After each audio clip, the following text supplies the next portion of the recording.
know it was actually on there because I just saw all my levels go right into the red. I was too loud. I'm sorry. We're having a bit of a silly one because we just, in the last minute, got permission to do one of my most favourite werewolf fics. So, yes, in the spirit of transformation, it is New Year's 2025. Welcome to MotherKat Reads Werewolf Stories. Hi, Happy New Year, darling. So, boop. Hello, my lovelies. Hello. Hello, my lovelies. Hello. So we will be closing out this evening with Adventures in Customer Support. We have it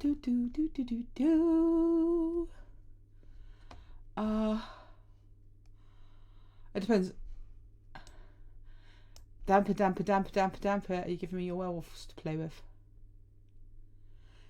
I can't remember if you took that down because I know you were going to write it as original fic, so I don't know if you ever actually took your big werewolf epic saga down or not. Yattering away like everybody knows what I'm talking about. If you haven't read Dampier's epic saga, and they have taken it down to write it as original fiction, then you've missed out because it's fucking brilliant. Oh no! I need to I think I need a newsletter. I think I should probably do a newsletter. Or at least some way of publicising what I'm doing more than 5 minutes ahead of time. I know what I'm doing, honestly.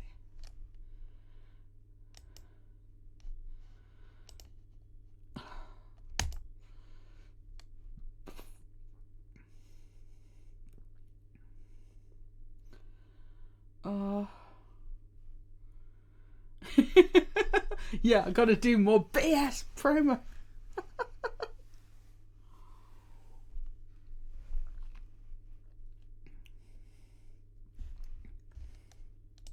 On a mildly related note, Abby, I have just realised that when it says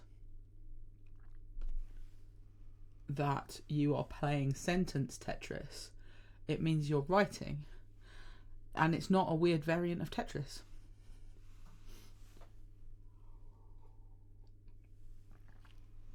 Yes, I should do more blue sky arrows. I should do more of my little pictures. They were cute. But it's quite difficult to do because by the time I'm done with the stream, I'm shattered. And I used to do it kind of in that liminal space post-stream, but where we moved the stream a little bit later for my international audience. Yeah. No, I genuinely just got it. That's embarrassing, isn't it?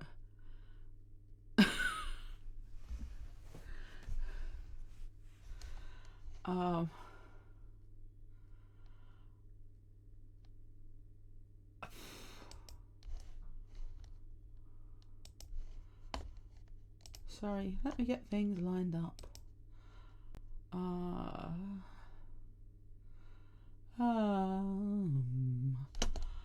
am going to go with the hunt, Avi, rather than that other one because I don't know how to do the other stuff. With it being anonymous and stuff.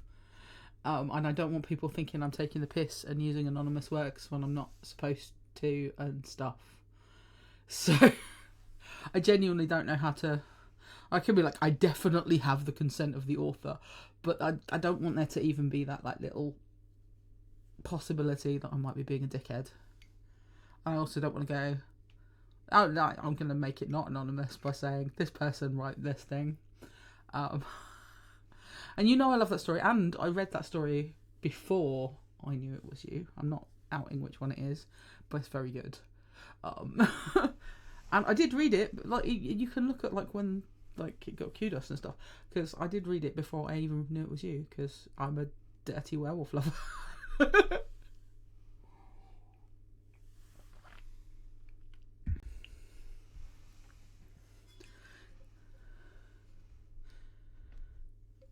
Oh, and it's fine. Basically, this was me going, what do I want to do for New Year's? Well, if we do New Year transformation, right, transformation, because I am a dirty werewolf lover, then clearly werewolves. We could do a monster fucking special, like, separate from the werewolf one. Because who doesn't love monster fucking? I mean, people who are incorrect, obviously.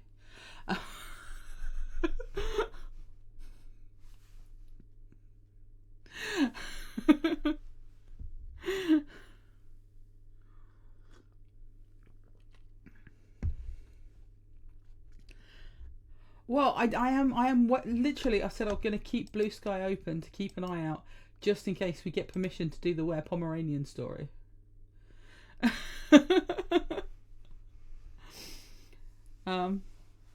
But no, the theme is transformation, so it could be any or all of the above.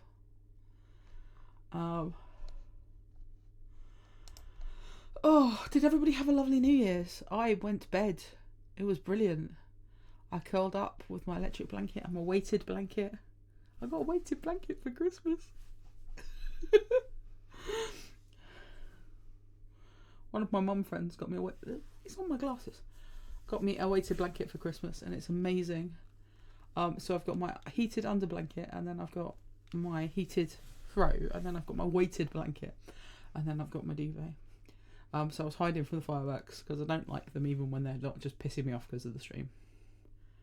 You did! Did you sing with them? Oh, that's brilliant, Abby. Oh, that's so good.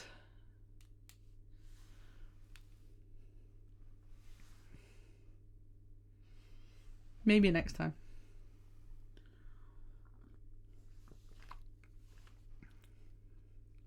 Boo.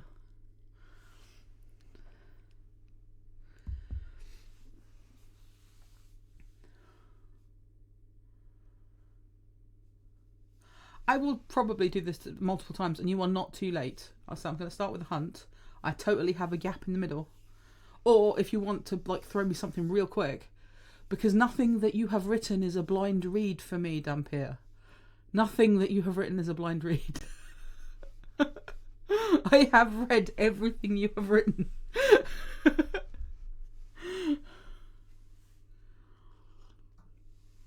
I seem totally manic today, and I'm not manic. I'm just in a good mood. Probably because I went to bed at 9 o'clock. You're gonna write something really fast, aren't you? Digging through like one from the vaults. I know you don't like the same firefly pairing as me. Hang on. The sites I'm not aware of. There's hidden. It would be worth it to do a blind read to get secret Dampier fic.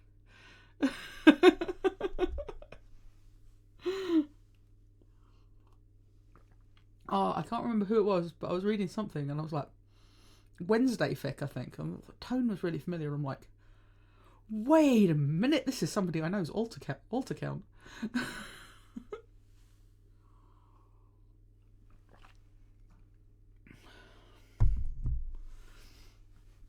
But yeah, if you've got something that you would like me to read, Dampier, go for it, because Avi hates going first, and Avi volunteered to go first, so I could put Adventures in Customer Support as the denouement. So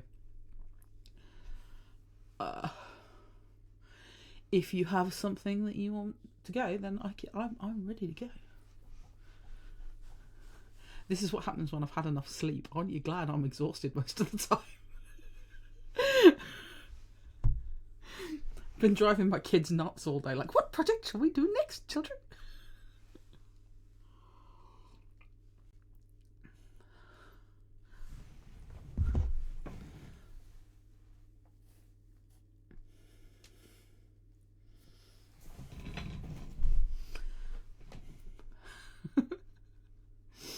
Wonder Woman.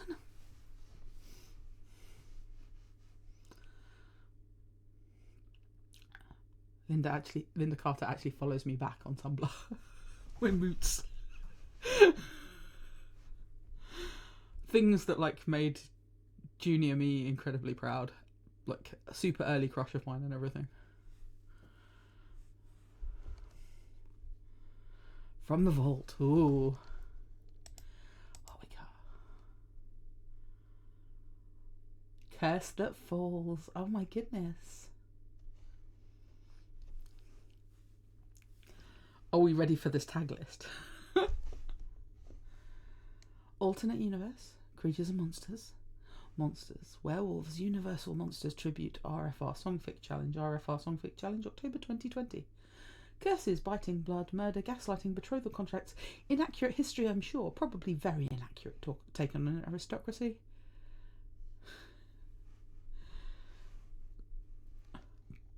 About as accurate as a non-researched monster movie. Vague time period, but the movies are from the 40s. Mention of child death, no male heirs. Mentions of werewolf sex, implied reference sex, nightmares, sleepwalking, non-consensual drug use, violence, gun violence, threat of gun violence, no one gets shot. Blades, letter opener as a weapon, garden implement as a weapon. It is, yeah, the one time you wrote Mean, Bayesian and Phasma, true. They're not, very redeemy in this one, are they? 6 months ago, Ray was a no one, living in Wales and not so secretly in love with Ben Solo, disgraced son of local aristocratic family. Then her family found her at long last, but not the one she expected. Now she'll be forced to marry a man of her aunt's choosing, assuming the curse of the Allenbys doesn't take her first. When the attacks start near the estate, it's looking like the curse will win. What a terrible time for Ben to tumble back into her life.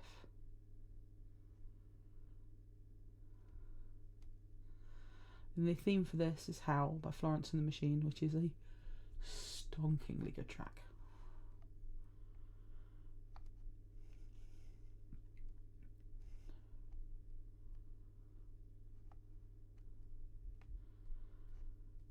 Allenby Manor, London, England. But I'm nobody, Ray said again in protest, overwhelmed at the very idea this woman was presenting. Foolish nonsense, girl. Your mother, my sister, was an Allenby, and you are an Allenby, no matter who your no-count father may have been. Ray bristled, feeling defensive of the parents she barely remembered and never really knew. She bit her tongue, though. Her response washed down in the blood as she drew as the woman, her aunt she supposed, continued. Ray's mother had been the first-born heir to the Allenby estate and fortune, and as no male child had survived adulthood, she'd fallen in love with the bastard son of the old man on the neighbouring estate, and the two had run off and married in secret, swearing never to return. Of course, her aunt kept forgetting the love and marriage part, more focused on her mother abandoning her duty, and the fact that Ray's father had been illegitimate. Her cousin wasn't much better. Bayesian was, well, she was mean. Really, that's all there was to it. It had gotten worse since Aunt Phasma decided Ray needed to marry. Immediately. Bayesian was the elder, and only by a few short months ago the heir apparent of everything Allenby. Go and dress yourself in something appropriate and neaten your hair.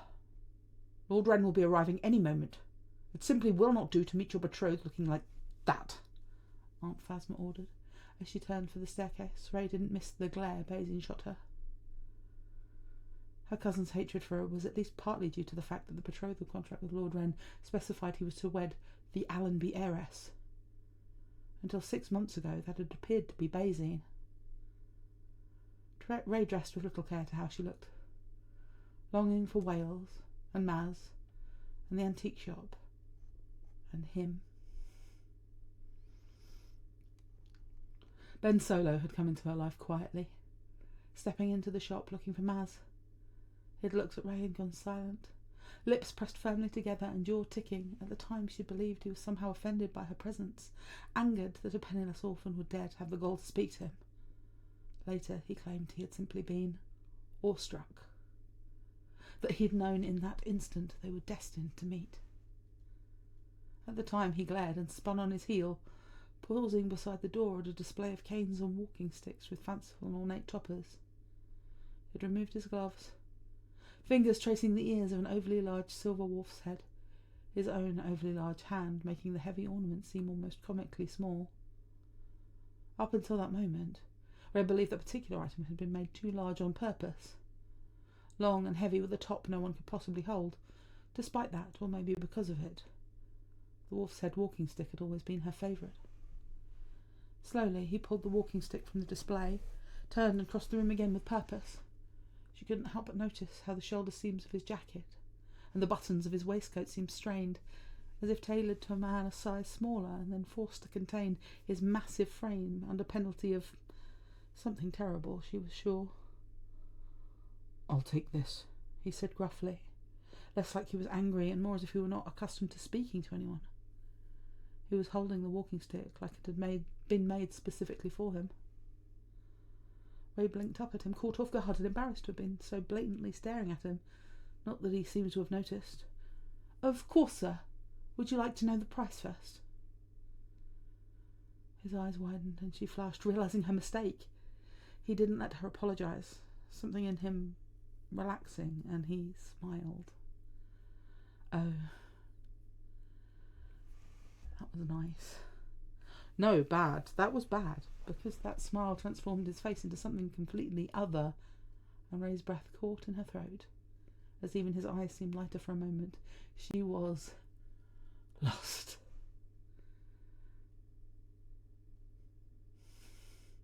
"Charge it to my uncle's account.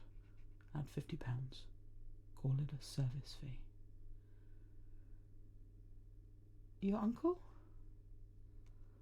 His lips twitched into something she suspected was almost another smile, and he nodded once, head dipping down in a way that made his glossy hair, unfashionably long, drop down over his eyes. He handed her his card, and she stared at the paper in her hand. Calling cards was certainly outdated, but Ray had an appreciation for odd things. After all, she loved working in the antique shop and helping Maz, her boss and self-appointed guardian, acquire pieces with character. You're Ben?" Finally, it was his turn to be obviously surprised. "You've heard of me?" "Of course. Every Thursday at tea, you're all Luke and Maz have been talking about. It's been weeks." He seemed stunned. You're Maz's Ray, then?" "I apologise. I should have realised." "You thought I was a boy, didn't you?" He looked away, ran a hand through his hair, uncovering the top of one ear, bright red, that made Ray think of the family portraits Luke took such pride in showing off. "Perhaps," he muttered. What do you think of my anglicised version of Ben's voice? Trying it out. Let me know. She laughed and pretended not to notice the spots of red colouring his face when he looked at her again. He completed his purchase, signing with a flourish, leaving with the wolf's head walking stick. It was the perfect length for him. He came back. Every day. Once he'd relaxed enough to truly converse with her, Ben was surprisingly charming for someone who turned out to be the son of nobility, titled in his own right and wealthier than she could have possibly dreamed. Ray sold him a brooch for his mother's birthday, a silver-dipped pen she herself had lovingly and painstakingly restored, a selection of silk handkerchiefs, a sword in need of sharpening and a good polish. All of it he insisted she mark up with a fee of some sort before charging it to Luke's account. Every time he lingered a bit longer, sometimes talking to her, sometimes just quietly watching her work on cleaning or even restoring whatever finds she and Matt had most recently brought into the shop. Eventually Ben gave up on the pretense of making a purchase, admitting he simply wanted to see her, that he enjoyed her company.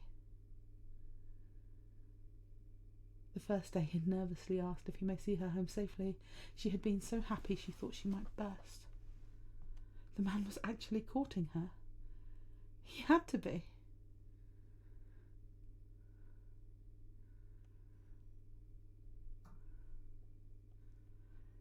It became a habit.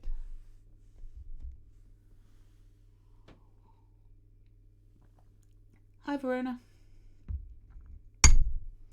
He would arrive at the shop an hour or two before closing, sometimes helping Ray with whatever tasks she was intent on completing before closing.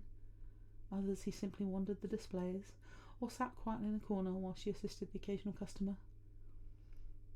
He even began joining them for tea on Thursday, sitting across from his Uncle Luke and balancing delicate teacups that looked like child's playsets in his hands. He didn't speak much, usually didn't involve himself in their conversations at all, but he always insisted on walking Ray and Maz back to Maz's small cottage not far from the shop. One Thursday in October, Ben met them at the drive, apologising for his forgetfulness with not sending a message. Luke was ill and had asked Ben to cancel their weekly tea, but he had failed to do so. He said he was too distracted in making certain his uncle had all he needed. Ray had immediately begun asking what she could do to help if Luke needed anything, and she was confused and surprised when both Ben and Maz had vehemently refused any help from Ray and rushed her away. They walked home quickly, Maz actually outpacing them, even though she was by far the shortest of the trio. Ben seemed nervous, looking over his shoulder constantly at the cloud-covered moon. "Are you worried about the rain?" she asked, wondering if he was concerned she and Maz would catch cold if caught in a sudden downpour. Ben blinked at her, licked his lips and gave a stiff nod.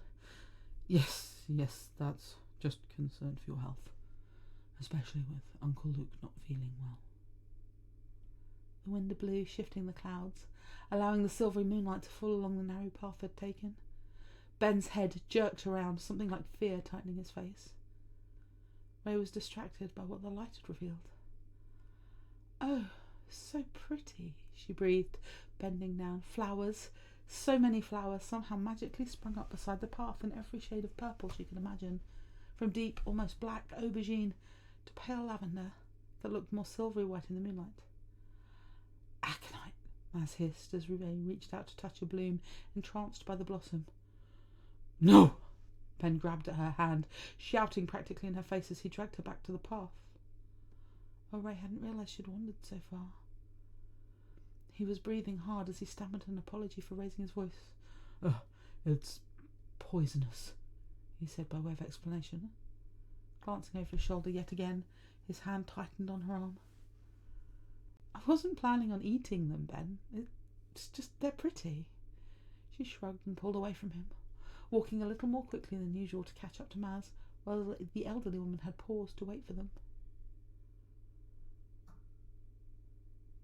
"Even a man who's pure of heart and says his prayers by moonlight may become a wolf when the wolfbane blooms and the autumn moon is bright." Ray looked at Maz in confusion, not recognising the poem.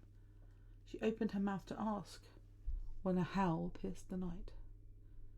Clouds covered the moon again, and the black of night fell all around them. It wasn't usually this dark, was it?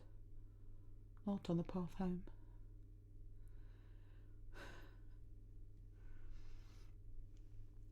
Passwords are a bitch.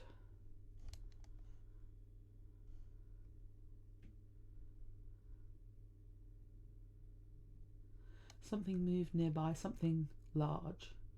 A low growl rolled out from the darkness. Maz grabbed Ray's arm and she yelped. "Run, girl! Straight home! Lock the door! Don't open it for anyone, not even me! Do you hear? What are you? No time! Do as I say!"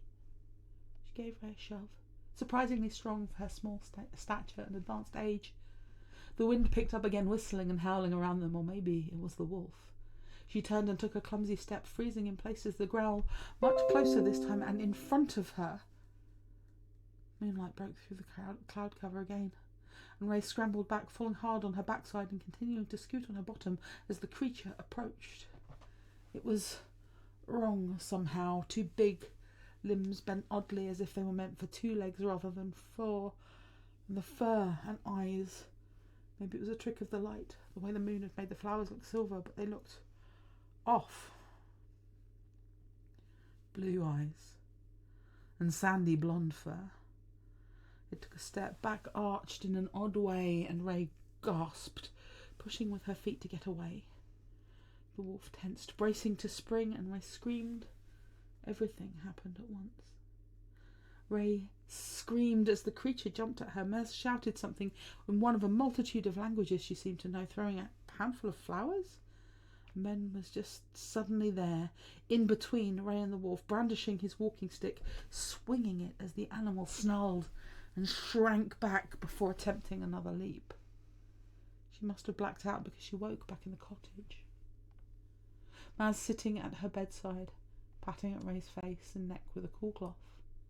The autumn sun streamed through the open window, and Maz hummed as she rocked back and forth, slowly. What happened? Hush now, child. You need your rest. Ray struggled to sit up. Ben, is he okay? The wolf, did it hurt him? Maz made a sound of displeasure, leaned back in her chair, studying Ray from behind the thick lenses of her spectacles. What do you remember? Ray made a face, but human, the woman who appointed herself Ray's new family when no others could be found. There was a wolf, I think, and it attacked us. You threw flowers at it, and Ben was trying to run it off with his walking stick. Maz studied her. Well, I suppose you should be a little confused. You hit your head on a rock when you stumbled. Ray stared at her, incredulous. Was Maz trying to convince her it hadn't happened? There was a dog. One of the herders from the Connix farm went rabid. You and I had been picking flowers. We dropped the one it ran at us. Ben hit it with a cane before it could get to us, and it ran off. Maz's tone and the look on her face made it clear the subject was closed. Why was she lying? A knock on the door broke Ray out of her memories. She hadn't seen Ben again after that night. He had had to leave for his mother's estate, some sort of emergency. And then Aunt Phasma's solicitors had found Ray and dragged her to London. She'd been excited at first, overwhelmed. She had family, any family, still living. They wanted her around. Within days, the overwhelm had been for vastly different reasons. She glanced in the mirror and attempted to smooth her hair. Aunt Phasma wouldn't be pleased, although Ray couldn't find within herself to care overly much. She was just bored of the constant whinging and beratement. She wanted to go home. The knock sounded again. A voice called from the other side of the heavy wood. Lady Marjorie, are you well? Ray opened the door and smiled at the maid in the hallway. Yes, thank you, I am. Please inform my aunt I shall join her momentarily. The maid dipped into an automatic curtsy and hurried away. Ray really wished they would all stop doing that. She was nobody special. They didn't need to go to the trouble. She smoothed her hair once more, took a deep breath and left her room, closing the door firmly behind her and pocketing the key after she locked it. Ah, Marjorie, darling, how lovely for you to join us. I know you felt unwell, dear. Ray schooled her expression before looking up at her aunt, forcing a tight smile to her face. Come along, sit by me, Phasma insisted, and patted the empty spot on the chaise as the man moved across stiffly and stood. Why, surely he must be as tall as... He turned to face her. Ben!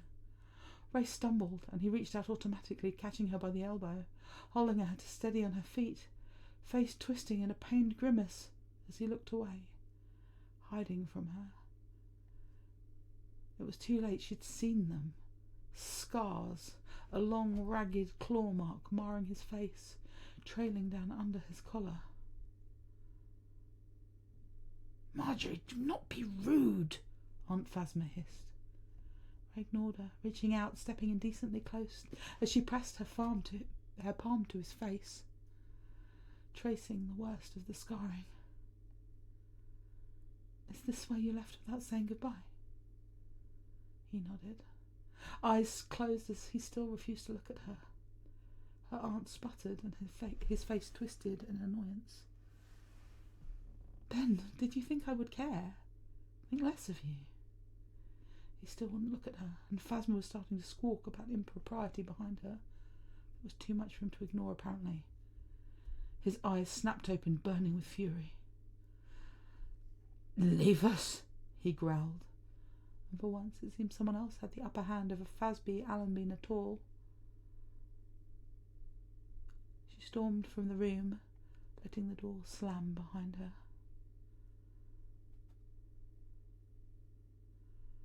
Some tension leaked out of Ben, and he allowed himself to look at her. There was so much in his gaze, like a physical weight tugging at her. And it was Ray's turn to look away. So, Lord Wren, betrothed from childhood to the Allenby heiress, despite the fact that no one does that anymore. engaged and still chasing after me. All this time, and I really knew nothing about you. She turned away, arms crossed over her middle, hugging tight to hold everything inside. She couldn't break, she wouldn't. Ray, no, it's not. His hand touched her shoulder and she jerked away with an angry cry.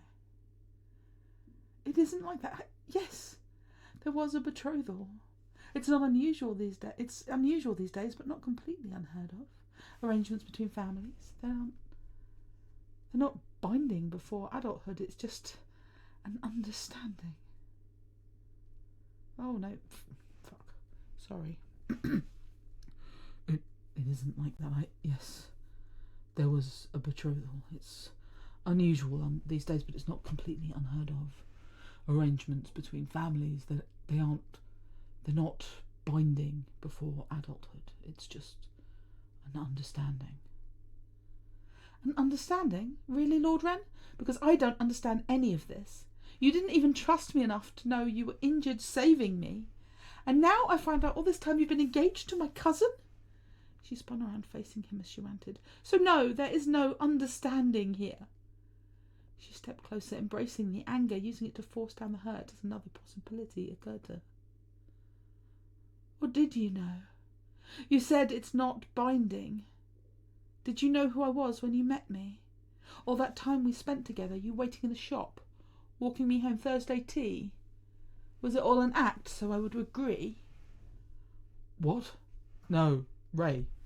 Never. I wouldn't. He cut himself off, running a hand through his hair angrily, tugging a few strands loose. I didn't... Ray, I came here tonight to exercise my option to void the contract. Nothing was official yet with Basine. And then when I found out the Allenby heiress had been found, I thought, well, I believed it was the perfect chance to be done with all of this. He stepped forward, grasping her hands lightly, thumbs massaging over her wrists. Ray, I never wanted any of this. Not the titles or the money, definitely not the responsibility. It's why I was estranged from my mother and my uncle for so long. Why I lived in America with my father. Then he died and my uncle reached out and I met you, Ray. I came here to cancel the betrothal so I could come back to youth. He glanced away, swallowing several times, jaw clenching. If you'll have me. She gasped, hands flexing against him, trying to return his hold.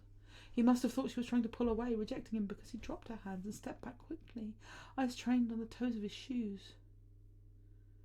She tumbled forward, fumbling at his arms until she clutched his wrists, looking at her then, seemingly horrified by what he saw. Don't cry, please, Ray. Sweetheart, don't cry. She sucked in a breath, choking back what must have been a laugh or a sob. She wasn't certain. You stupid, stupid man, she muttered, releasing one of his wrists to reach up and wrap her hand around the back of his neck.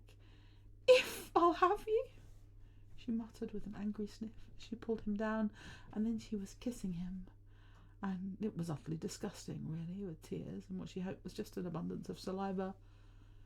But when she tried to pull away, he made a sound closer to an animal growl than human speech, and clutched her closer.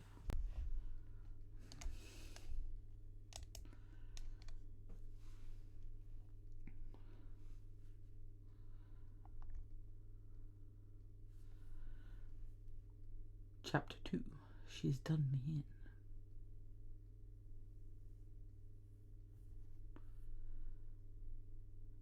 Please see tags for reminders and updates. Several more were added. No more were added. It's not magic.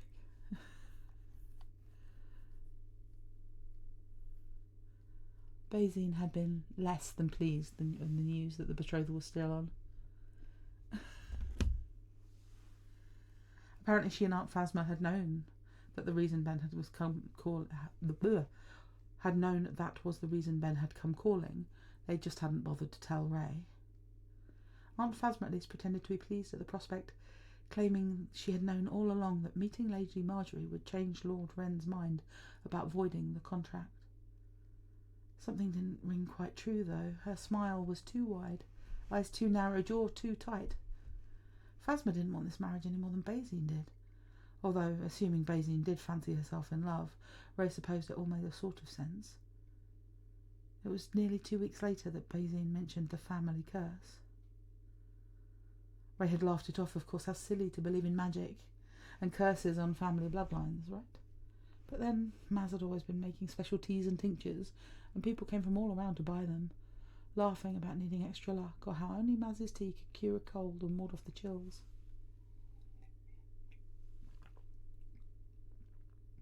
And no matter what she claimed, Ray knew Maz had chanted something and thrown a handful of aconite at the wolf dog thing.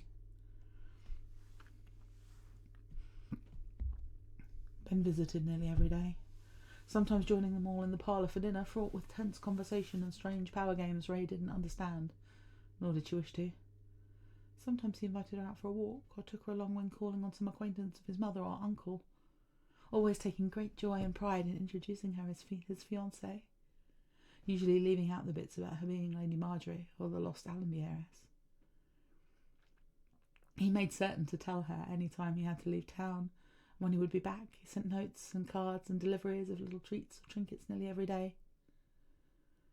Ray happened to have a headache the day the flowers came. An interesting assortment in shades of pink and purple, lilies, aconite, lupines and flowering garlic.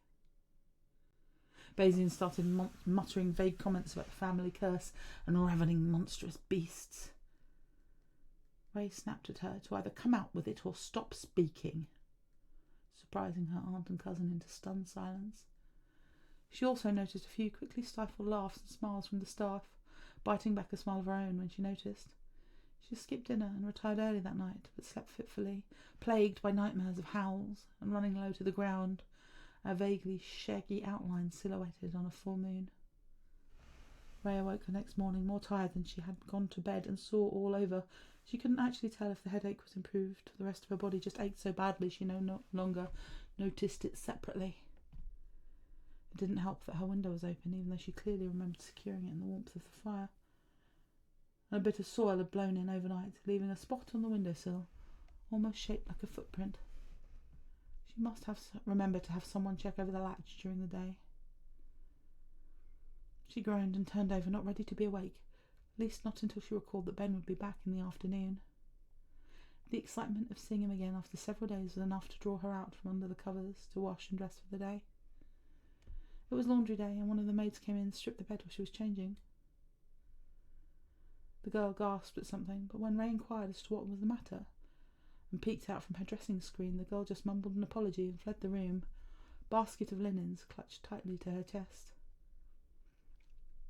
Ben arrived earlier than expected, just before luncheon, and Ray met him in the parlour, slumping gratefully into his embrace the moment her aunt was out of view. She felt much improved as soon as his arms closed around her and rested her head against his chest with a sigh. "Feeling poorly then, my love?" he asked softly, dropping a kiss on her forehead. She nodded weakly and attempted to answer, but just couldn't find the energy to speak. "Maybe it's the full moon," he said with a grin, and Ray managed a weak laugh. There was a clatter by the door, and they both looked up, finding one of the servants had dropped a decorative vase, was scrambling to pick up the shards, face pale, as she trembled and stuttered out an apology. Ben stood and crossed the room quickly and knelt down. "Here, let me help with that. You'll cut yourself," he said, gently grasping the girl's wrist, carefully picking up a shard of broken glass. "Go and find a broom and a dustpan, yes, so you can do this safely." She couldn't be certain, but she thought the girl might have been crying as she nodded and practically ran from the room. She stood and returned to Ray, shaking his head. "I'm not certain who terrifies that poor girl more, your aunt, your cousin, or me." "Maybe it's me," Ray mumbled, staring at the rug. All morning the staff had given her strange looks, ranging from pity to outright fear, and gone silent before busying themselves or scurrying away every time Ray entered a room. It was normal for them to treat Phasma and Basine that way, but none of them had ever feared Ray before. Ben left earlier than usual, begging off Phasma's dinner invitation due to travel fatigue. Ray had some tea and toast before retiring for the evening herself.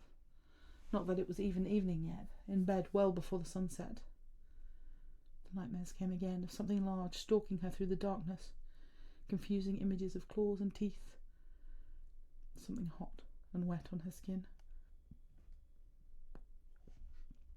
She woke as the weak sunlight filtered through the window, feeling feverish and sticky with sweat. She must have become overheated and stripped off her nightgown, tossing it away somewhere. The normally too soft sheets abraded her skin, and she rolled onto her back with a groan, blinking up at the ceiling a few times until her vision cleared. The metallic taste of blood hung in the back of her throat. She must have bitten her tongue. She raised a hand to run it over her face and gasped. Blood. Ray sat up quickly, panic allowing her to ignore the pain and dizziness she felt. Both her hands were smeared with blood. Her feet were black with dirt, long streaks of it along the sheets as well. She washed off the dirt and blood quickly, immensely relieved when she realised her knees and one shin was scraped. That must be where the blood had come from. She'd been sleepwalking, she surmised, although she hadn't done that in years. She'd fallen and scraped her knees and bitten her tongue, that was all. It must be. She had the linen stripped before one of the housemaids came to wake for breakfast. I'm so sorry, Tally. I seem to have cut myself and bloodied the sheets, Ray said. If you can fetch clean ones, I'm happy to make the bed myself. Oh, no, Lady Marjorie, I couldn't possibly allow it. I'm happy to help. The girl's voice was too high, almost shrill in the early morning, and Ray found herself nodding, agreeing, if only to calm the girl, worried she'd somehow insulted Tally by saying she wanted to make her bed herself. Ray finished dressing for the day, spying a bundle of fabric near the window. Her nightgown.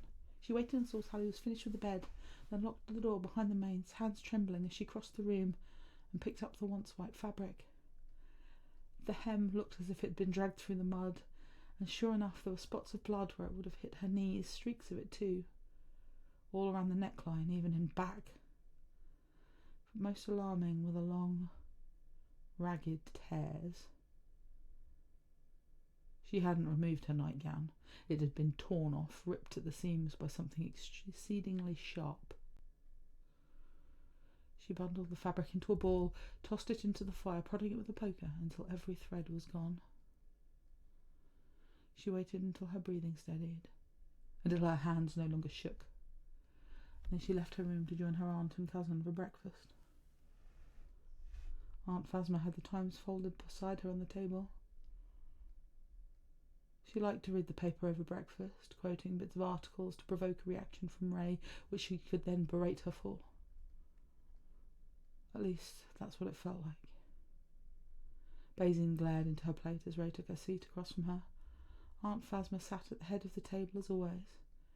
Ray had just taken a bite of food when Phasma made a pinched face. Oh dear, there's been some kind of animal attack not far from here. This suggests the poor man was torn to pieces.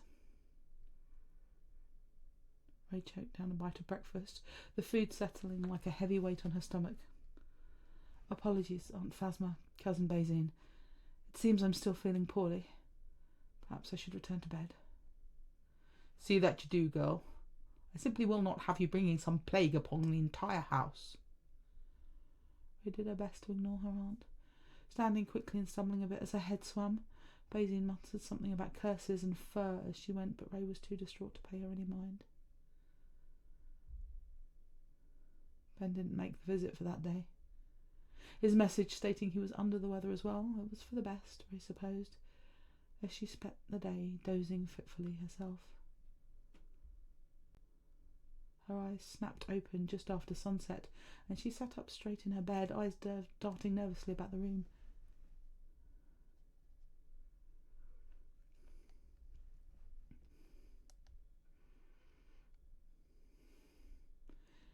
She was certain someone had been there only a moment before, standing by the bed. No one. She crept from the bed and checked inside the window. The latch had been repaired and it was secure. She checked the door next, and it remained locked from the inside. Just a dream, then. Ray caught herself with a hand against the door as the room seemed to shift and spin about her. Back to bed. She needed to go back to bed and maybe summon a physician in the morning. She hissed as the muscles in her lower legs cramped. Clearly she'd spent too much time in bed, had too little food and water in the past 3 days. Her dreams that night were no less disturbing, full of blood and violence, ending with the sensation of something heavy pinning her down. She awoke tangled in the duvet as previously. Her legs, and this time her arms and hands, were laced with cuts and scratches, her nightgown nowhere to be found. When she washed away the worst of the mud and blood, she gingerly prodded the worst of the cuts, trying to ascertain if they required stitching or bandages. She must have moved the wrong way, because there was a sudden twinge of pain at the base of her neck where it met her right shoulder. She reached back to rub the spot, hissing as it stung, and her hand came away spotted with blood. She scrambled for a hand mirror, twisting this way and that in front of the larger mirror at her dressing table until she could see it. A row of tiny punctures, almost like an animal bite, the deepest of them still oozing blood. She stifled a gasp, numb fingers losing their grip on the hand mirror. Fortunately, it landed on the thick rug, somehow not shattering in the process. Ray trembled as she placed it back on the dressing table. What was happening to her? A scream from outside drew her to the window. There was a small crowd gathering on the lawn. Someone was lying on the ground. There was another animal attack, Aunt Phasma said, her voice flat as she relayed the news. One of the gardeners had been out before sunrise and something had attacked him. The cook had gone into the herb and vegetable garden for some things and found him there. Her screams raising the alarm. Yes, an animal attack, Basin echoed, shooting Ray a chilling smile. Whatever she'd been planning to say next was interrupted by Tally, announcing a police inspector was at the door, demanding to speak to every resident of the manor. Inspector Hux was stiff and overly formal, fawning over Ray and her aunt and cousin. Only routine, he assured them, just a call as the incident had happened on the grounds.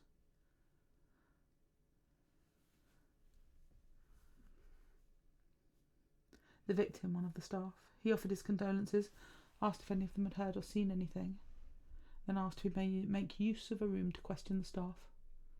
Phasma situated him in her study. Ray went back to bed. She changed her own sheets while the staff were distracted, hesitating before tossing them in the fireplace along with the shredded nightgown she found by the window. Eventually someone would notice the linens and her sleepwear were disappearing, but she needed time. She needed to know more about the curse. She needed to call off of her engagement to save Ben from whatever was happening to her. The last one. The only task that mattered to her.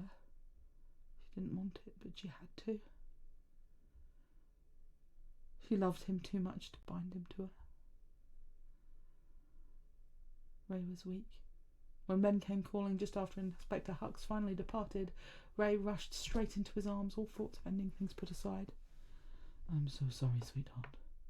The moment I heard what had happened, all I could think of was getting to you, but I simply couldn't get away." "It doesn't matter. You're here now."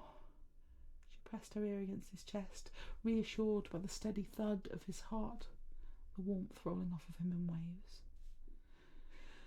He was hesitant when he told her he had to go away for a few weeks, to his uncle's estate. Ray found herself relieved he would be a safe distance away, and she didn't broach the topic of their engagement at all. It could wait until he returned. By the following morning, Ray's appetite had returned. She suspected it was because she had finally managed to sleep through the night without a single nightmare, and there hadn't been any sleepwalking. If it had, it'd been inside the house. Ben still kept up with his habit of sending little gifts or messages each day, and she treasured each one. By the end of the first week, Ray felt almost normal again, and even began laughing at herself for believing her cousin's silly claims about a family curse for even a moment. By the end of the second week, there'd been no more animal attacks. Inspector Hux had returned to personally advise that the Allenby family, that a rabid dog had been put down the day after the attack on the gardener, and the case was officially closed. That night, Ray dreamed again and woke tired but not sore, and there was no dirt tracked in at all, so she assumed she still had no repeat of the sleepwalking incidents of 2 weeks prior. Basin was in a foul mood at breakfast. Every time she saw Ray throughout the day, she muttered something about the dark of the moon and the curse of the Allenbys. Ray endeavoured to ignore her, despite the fact her cousin seemed to be actively seeking her out. It had to be her cousin's influence, or perhaps a bit of worry over the fact there'd been no word or gift from Ben that day, that resulted in the return of the nightmares and muddy footprints from Ray's window to the bed. Her nightgown had survived this time at least, and there were no cuts or scratches, so she must not have fallen. The mud had mostly come off on her rug rather than her sheets. The Times was late that day. Aunt Phasma was cross and extra unpleasant without news to distract her over the breakfast table. 2 gifts and a note from Ben were delivered just after 10. The courier apologising profusely for missing a delivery the previous day. Then, at luncheon, Aunt Phasma brandished the newspaper with something like glee. "It's happened again, and it was not an animal attack." Ray blinked at her in confusion. "I'm sorry, Aunt Phasma, what's happened again?" "Another attack, girl. Pay attention. A man walking along the lane a few blocks from here. He survived long enough to tell the person who found him it was a woman. 'She's done me in,' he said, and then died there in the street." Again, her aunt sounded positively thrilled. Ray felt sick. "That's terrible," Ray said. "Poor soul." "It seems fortunate we know we were all home tucked safely in our beds all night," Basine said, glancing at Ray with a small smile. "Imagine the trouble if one of us were to walk in our sleep." Ray sat up straight, hoping to cover her jump of surprise. "If you'll excuse me, I seem to have lost my appetite," she said, leaving the room without another word. Basine sought her out again, tracking her down to the library, the back garden, even going as far as to follow her to the kitchen at one point. Sometimes she didn't even speak. She just made a great show of watching Ray's every move, particularly in the hallways, or one of the servants brought a tea tray to the parlour. In the library, Basine picked up a silver letter opener, crossing the room and putting it in a desk drawer. "Sharp. Simply wouldn't do to have someone get cut," she mused, then swept from the room, looking quite pleased with herself. In the garden, she made sure to mention the gardener's hand fork had never turned up, even though all his other tools had been in his basket. "Worrisome, don't you think? Those are quite sharp. I expect a wound would look rather like claw marks." She'd gone back inside by the time Ray looked up. When she found Ray in the kitchen, she simply looked around and clucked her tongue. "Unfortunate, you know, how so many of the Alamins went mad before they were 4 and 20, especially the heirs. Perhaps it can be attributed to the pressure." She paused, looked at Ray with a wicked smile. "I suppose I should be glad you turned up at long last. Perhaps now the curse will just skip over me." There were nightmares again that night, but no sign of sleepwalking, and no more attacks were reported. Another week passed in the same fashion, Ray spending her days missing Ben and worrying, her nights restlessly fighting nightmares she couldn't remember upon waking. The day before Ben was to return, Ray took to her bed again, unable to even walk to the breakfast room without feeling weak and lightheaded. 4 weeks since the first attack, 2 since the most recent. Ben arrived back in town that evening and sent his apologies with another glorious bundle of purple flowers. The nightmares were horrifically clear that night, filled with howls of rage and rending of flesh under claws and teeth, and soft dark fur silvered in the light of the moon. Ray wasn't even shocked to wake covered in dirt and bloodied at the knees again. She learned quickly there'd been yet another attack. 2 men had been killed this time across the street from the house. Ben arrived before Inspector Hux, closing himself from Ray in the library. She tried, she really did. She told him she couldn't marry him, that it wasn't possible. He simply refused to hear it. Confusion turned to understanding when she slipped up and mentioned the curse. "You didn't have anything to do with this, sweetheart." She braced herself, expecting him to tell her she was being silly and curses weren't real. "It wasn't a werewolf that did this, just a human." She gaped at him and his face paled. "You don't remember, do you?" She almost couldn't make out the words, so softly whispered. She stared, unable to form even a thought, never mind speaking. Ben stood, pacing the room, running a hand through his hair before returned to her and knelt on the floor, taking her hands in both of his. "Ray, sweetheart, I don't know who is responsible for this, But it wasn't you. I know it wasn't because Ray, when the attacks a month ago happened, and again last night, you were with me. She woke up, and what he assured her was only a few minutes later. Oh, Ben, darling, I had the strangest dream. You implied I was a werewolf, and then you said I was with you last night when those poor men were murdered. Isn't that the silliest thing? He stared at her, sad and serious. Ben? He didn't even blink. Ben, say something. Tell me I'm silly. Tell me I imagined things. He glanced down at their hands and sighed. Ben, you're scaring me. He looked back up at her, and she jerked away with a scream, curling into a ball in her chair. His eyes were wrong. Pieces of memory came back. A wolf's eyes in a human face, a tall, broad body bending double, contorting with cracks and pops and moans of pain that changed into a low whine, growing louder, dark fur springing out, and a canine face raising to the sky, a howl of joy greeting the moon. Waiting, tonguing out as almost as if smiling. And she was running, nightgown billowing behind her own laughter trailing, slowly replaced by pained groaning, a body reshaping itself in the silver light. Her own euphoric howling was finally, blessedly free. Stumbling in her steps, tangled in the fabric of a nightgown until there were teeth at the back of her neck holding her still as razor-sharp claws tore it away.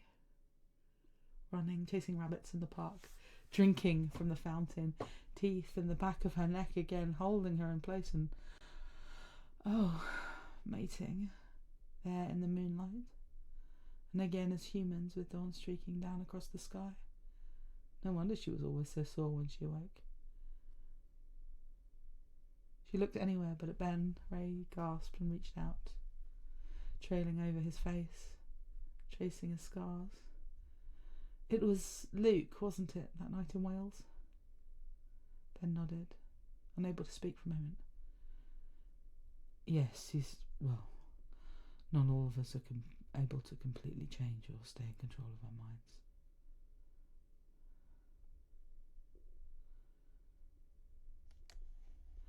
A servant interrupted with a light knock, carrying a tea tray. Ray was suddenly famished in relief. Ben muttered something about rabbits not being very filling before they practically attacked the cakes and sandwiches, washing them down with weak, bitter tea Aunt Phasma preferred. Almost immediately, Ray began to feel sleepy. I believe I've eaten too much too quickly, she muttered. I feel almost as if I've been drugged.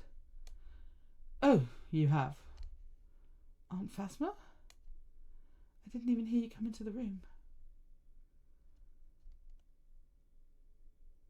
Oh, I know, girl.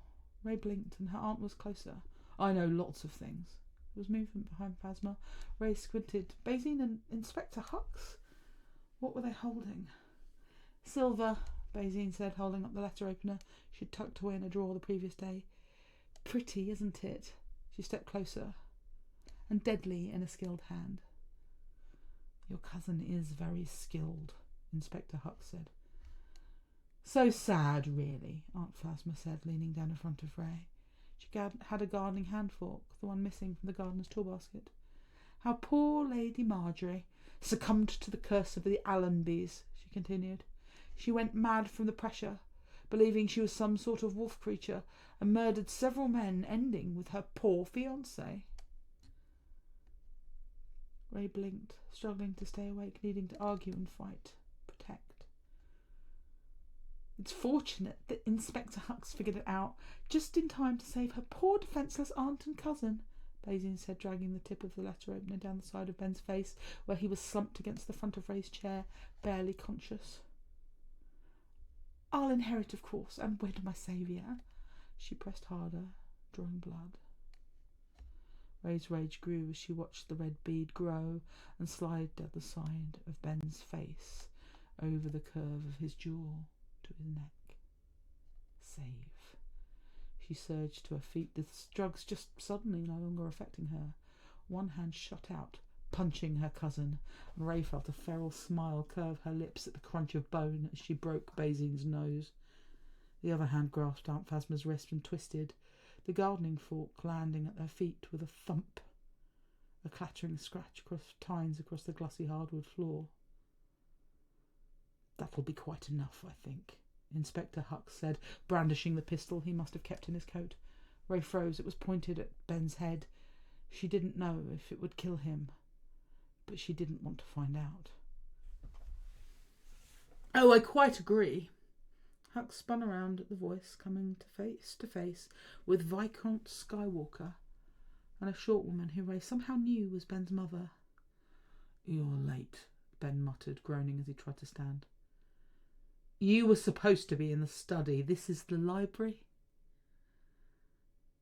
"Not that I don't appreciate the rescue, but what are you doing here?"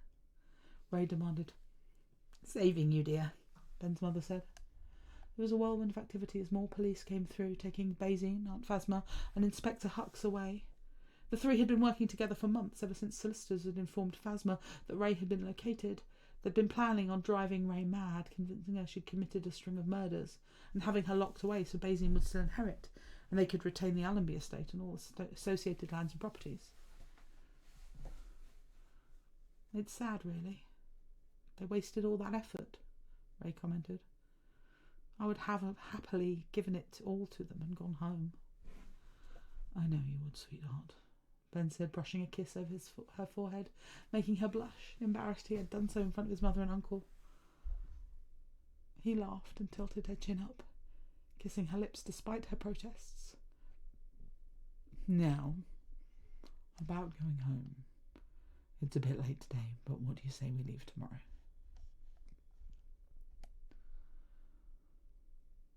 "6 months later, Skywalker Estate, Wales." It was cold, but unusually clear as the moon painted silver shadows over the grounds. Joyous yips and howls echoed, occasionally punctuated by the strange sounds of wolf growls fighting their way from a throat that was still half human. Leia Organa Solo sipped at the dregs of her tea before placing the cup delicately back on the saucer and grinning at Maz. "You were right." "I know," the older woman said with a nod. "I always am." The pair turned to the window, watching as 2 fully shifted werewolves played tag around Luke's half-form, occasionally darting in close to him with a playful growl. "The curses of the Allenby and Skywalker families didn't turn out so badly," Leia commented. "Should we tell them about the little gift passed along through her father's bloodline?" Maz shrugged, pouring herself another cup of tea, grinning as she tipped in the contents of a silver flask. "No need yet," she muttered. "That one skips a generation." Leia snatched at the flask. "This is mine. Get your own," Maz said, before the pair dissolved into laughter. Come morning, the pair were passed out in front of the fire, 2 empty flasks and what remained of a bottle of good brandy between them. Luke stared at the mess and shook his head. "Too tired for this. Going to bed." Ray watched him go, then turned back to her mother-in-law, and the only mother Ray had ever known, smiling as her husband gently slipped pillows under their heads, covered them with a blanket before throwing a log on the fire. Once done, he turned, giving her the devilish look she'd come to greatly appreciate. Her laughter echoed behind them as he scooped her into his arms and carried her to their suite on the opposite wing of the house. A wolf's eyes in a human face. Not so much of a curse, after all. Oh. Bloody hell.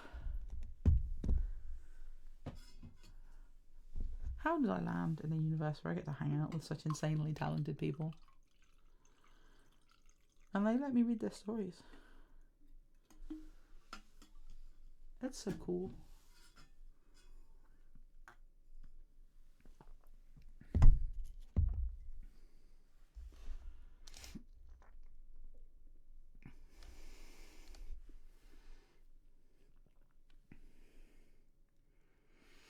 I've read the story before, but it was pretty close.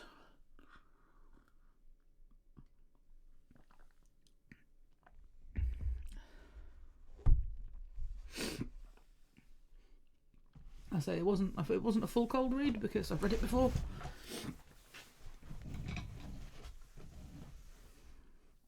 But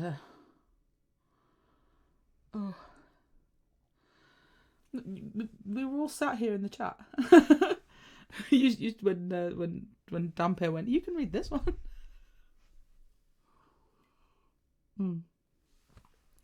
Thank you. I'm always honoured when any of you let me read your work, because it's all so flippin' good.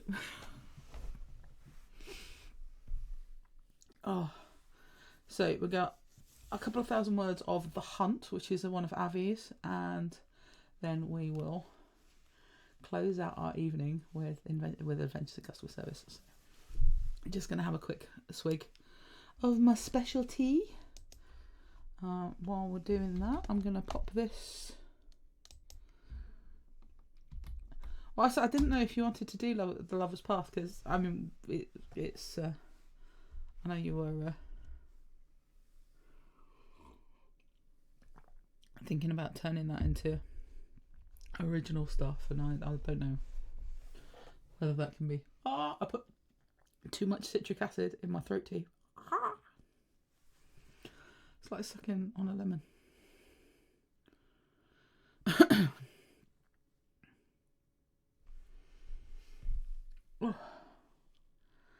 But yeah, I think we shall.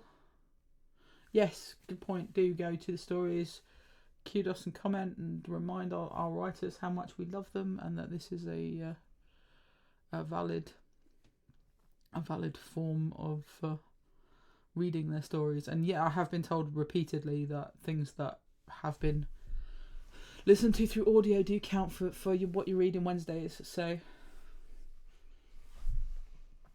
there's some amazing tags here.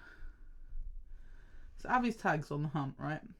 Dubcon, werewolf sex, knotting, cunnilingus, teratophilia, alternate universe canon divergence, post-TRD. Ray gets down on all fours and doesn't bitch about it. The wordplay there. You can tell this is that Avi's a published author. The wordplay. Monster fucking werewolf Ben Solo. The summary. You're a monster. Yes, I am.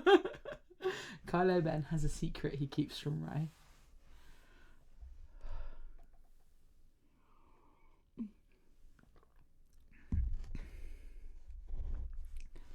It's such a good story, isn't it?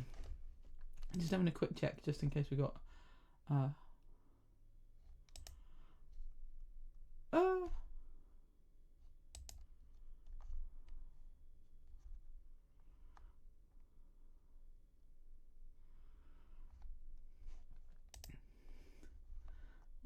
Why are they disappearing? Don't be sad.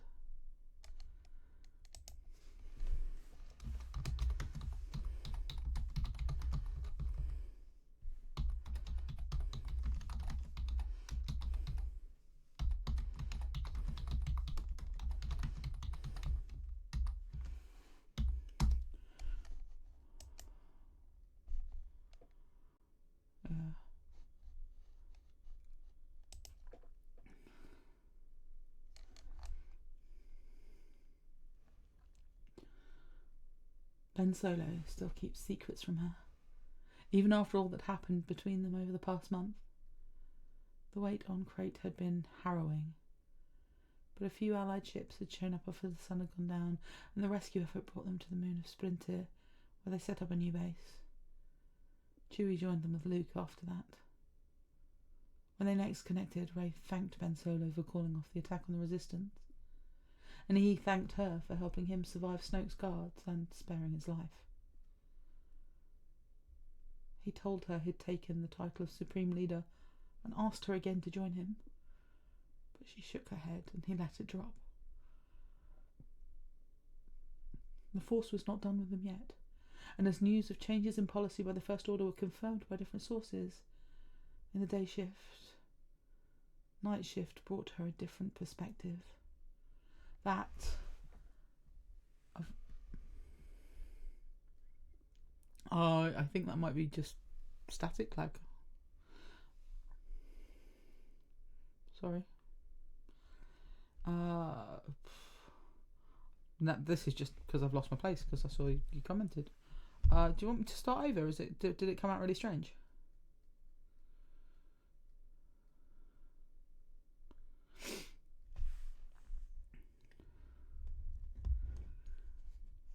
This is a proper treat as well. This is like a tasty, tasty snack. Right. More and more often, the force connected them, and an uneasy trust formed between them until finally the strain of the first nights of sharing a bed passed and sleeping together became a habit. And then one night, unable to resist any more, Ray snuggled herself into Kylo's arms and kissed him. Snoke's rage-filled construct Kylo Ren was fading away, and a much softer Ben Solo took her gently, and the dyad joined and became one. Yet there was still that secret he kept from her. Now that Ray had left Jakku and the Resistance worked on finding ways to ease the First Order's change of heart, covertly to avoid a mutiny, she often felt overwhelmed with wanderlust, and eventually started to travel further and further from the Resistance base, sometimes for days on end. It was one of those few nights when Ben Solo didn't show up in her bed that Ray felt he was on the moon she was passing near. She found his shuttle in a clearing in a temperate forest and landed her little ship near his and trotted out, excited at the prospect of finding him in the flesh. He was not in the shuttle. The sun was low and the main planet huge and full in the sky. She felt his force signature to the north of where she was and decided to follow him into the woods. Aware that dangerous creatures may be about, Ray crept silently toward her mate, an animal track leading her to him, the twilight enough to see her way through the thickets. When she found him, she stopped in surprise. His dark back was crouched over the body of a freshly killed deer-like creature that stared at her with dead eyes. Kylo had hunted, his killer instincts apparently still intact but now diverted to hunting animals. Ray supposed it was an improvement over hunting Jedi, until she saw him lean down and apparently feed directly from the dead animal. She stepped back and broke a dead branch under her foot. In a blur of impossibly fast movement, Ben turned and bounded on her, caught her. Only it wasn't him. What had caught her bore the first signature of Ben Solo, but the creature that held her was not a man. Half again his size, it was naked except where its dark curls had grown into a thick mane that covered its shoulders, its chest and half its back, as well as most of its legs and arms. Its ears poked through much longer than she remembered them, with small tufts on pointed ends. The hands that held her were deformed and stretched, tipped with hard claws, yet softly padded. Its feet were similarly shaped. She could see naked testicles, but no shaft. It was hidden in a sheath of dark skin, lightly covered with sparse fur. A beard and whiskers had sprouted on his face that hadn't elongated to appear vulpine, because the creature that bore Ben Solo's soul was somewhere between a man and a wolf.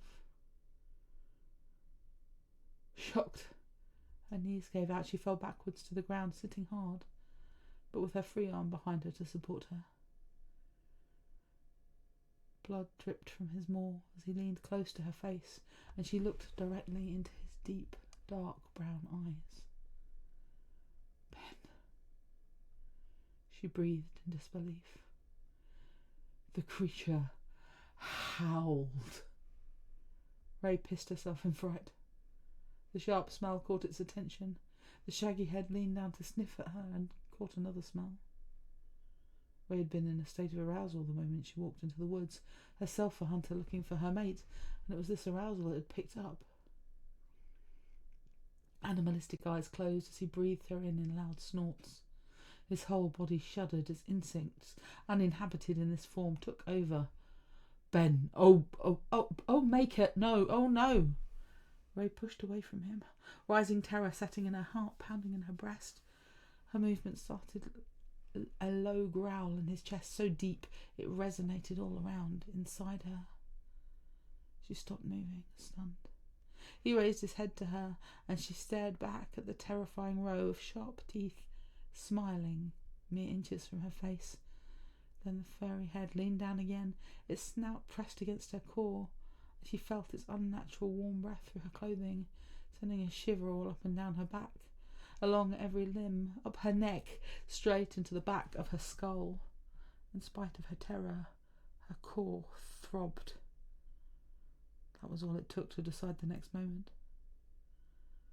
Kylo Ren was muscular, but this creature had unnatural strength. Its claw-like hands grabbed the hem of her breeches and ripped them open, exposing the smooth golden expanse of her thighs to the silvery orange light reflected from the planet waxing gibbous overhead.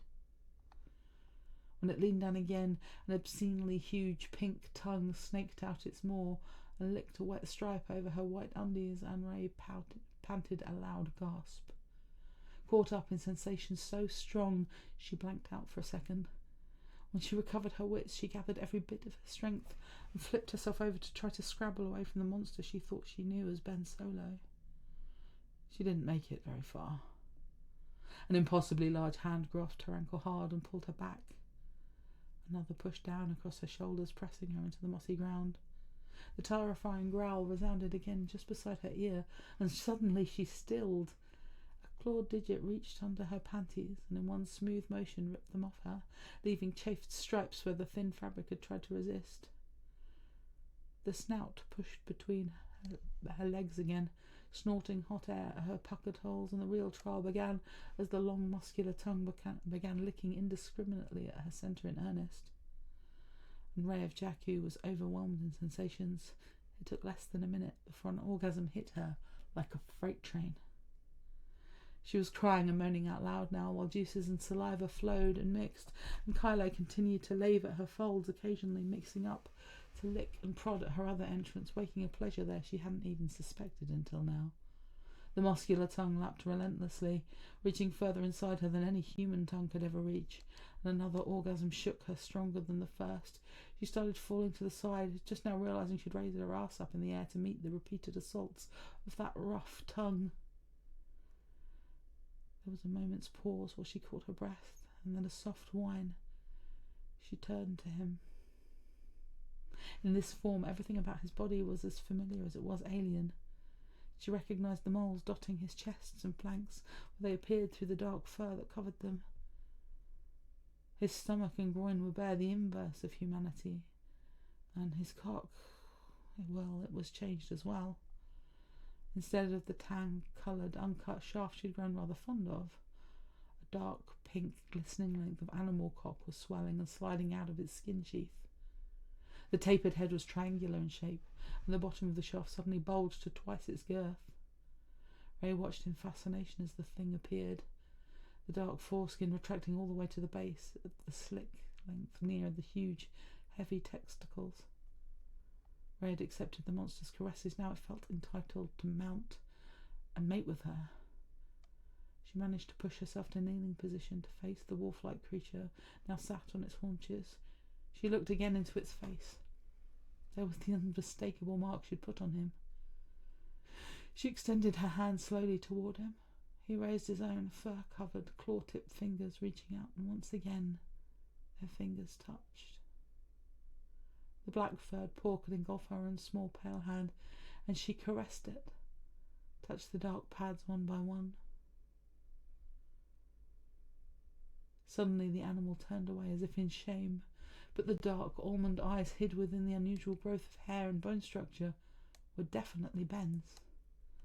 The transformation was his secret.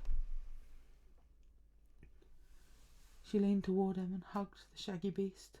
Its warm body and musk engulfed her, calling to baser instincts. So she did the unthinkable. She turned and placed herself on all fours, offering herself to the monster. Wolf-like Kylo did not hesitate as he scrabbled to place himself over her, his slick member snaking and thrusting clumsily around her heat-swollen cunt for a few seconds before finding its way in. When it did, the stabbing heat and fullness of him made her cry his name aloud as he thrust inside her with animalistic fury. He gripped her hips tightly, short, hard claws sure to leave marks on her, holding her in place as his short thrusts, stoppered by that strange bulge at the base of his cock, pulsed into her frantically.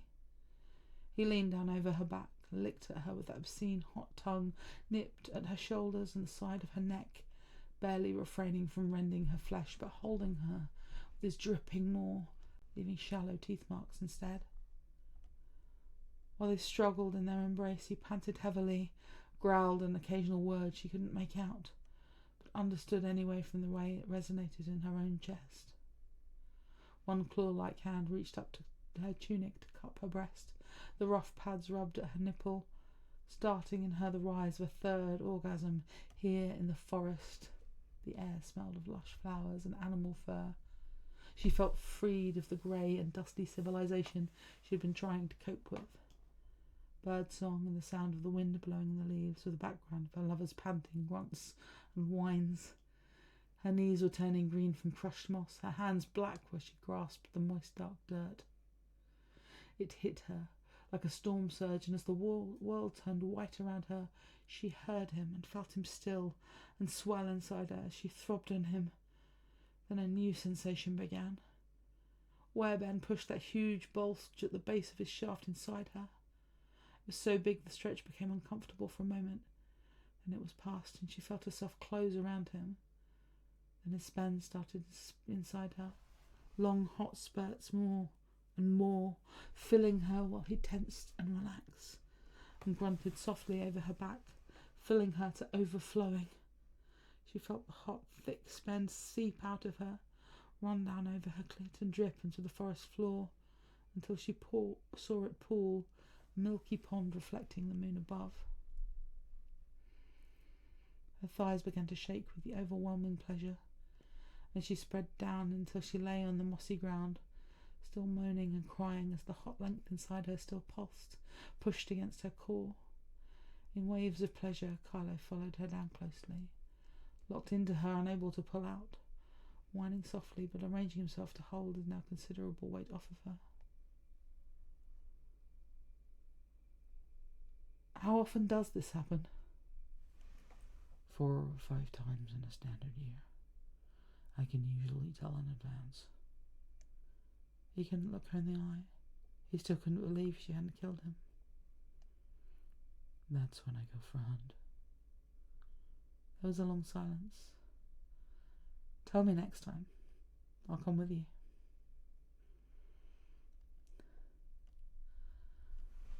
I love that that's not romanticised whilst still being romantic. Yeah, I know that it's Paul McCartney, but it's there's something really primal to it in a way that it's not fluffified in a way that a lot of kind of OTP werewolf fic gets. Yeah, it's got a kind of like, for something so utterly fantastical, it's got kind of a reality to it. Like, there's moments where it's genuinely like grim, but it's like real, and yeah, it's just really bloody good.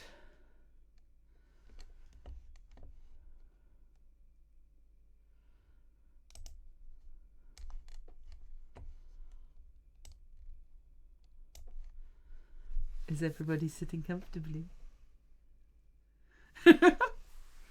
I think it's wonderful that we have this as an opportunity. Oh.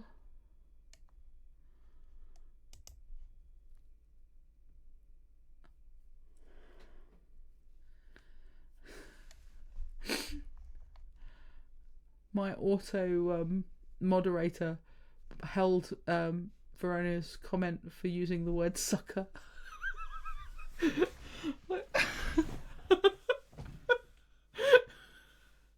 We're sitting here discussing the most like virulent, like the most base monster fucking, and it's like, I'm not sure you should be using the word sucker.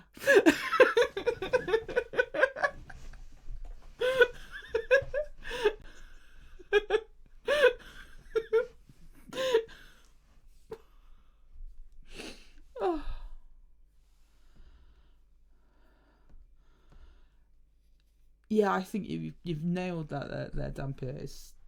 There is a vulnerability to that fic that I think you might not expect.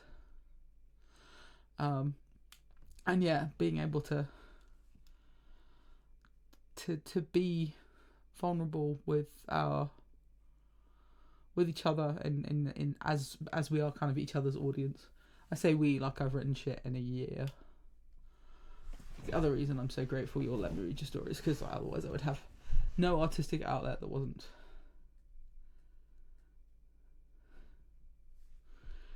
Considering all the times I've talked about assorted forms of sucking, you think it would allow it, but no.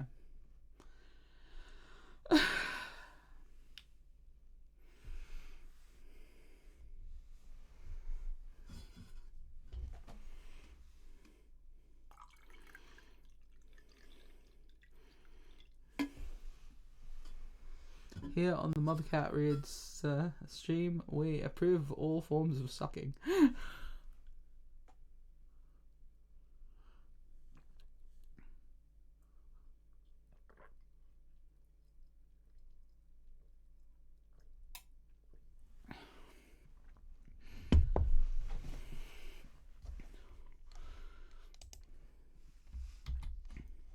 I know what you all want to hear here.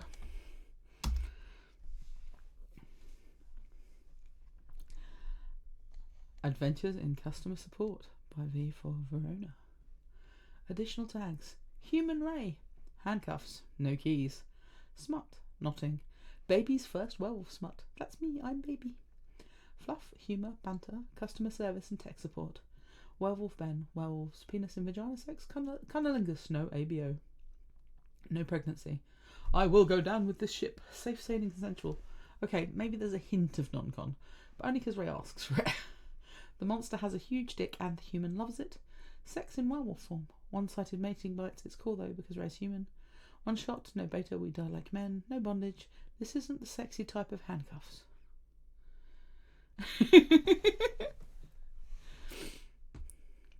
I'm not going to go for a full break. Unless anybody particularly wants to go for a break.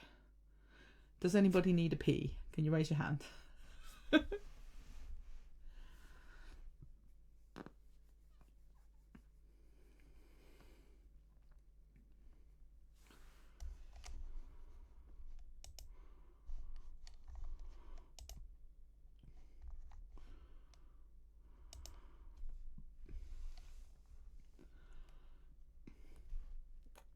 So this is the one that I really want you to say. Anyone who can get a chance to get the clip button ready.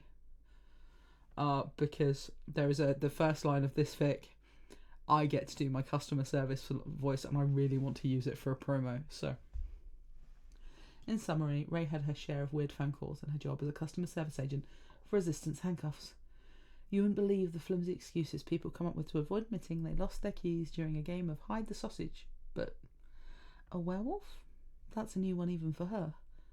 And as Ray's about to find out, not everyone lies about why they've woken up chained to a radiator.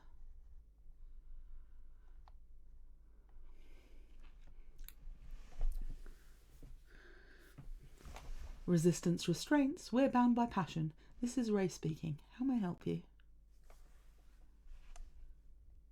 There's a pause long enough that Ray wonders if someone dialed the wrong number. It happens surprisingly often. There's a tie plate on 7th that has almost the same number as the country's premier handcuff manufacturer. Usually when that happens, there's a pause before they either hang up or enter this awkward spiel where first they apologise and then Ray apologises and then they apologise again before someone musters up the courage to break the vicious cycle of mutual embarrassment and ends the call. It's a whole thing. Everyone in the call centre has been through it, like their own painfully awkward rite of initiation. This isn't someone with a hankering for pad thai. This is something else.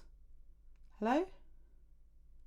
The sound of ringing phones and clacking keys, her colleagues talking to customers or among each other, bleeds away until all that's left is the faint static of the open phone line.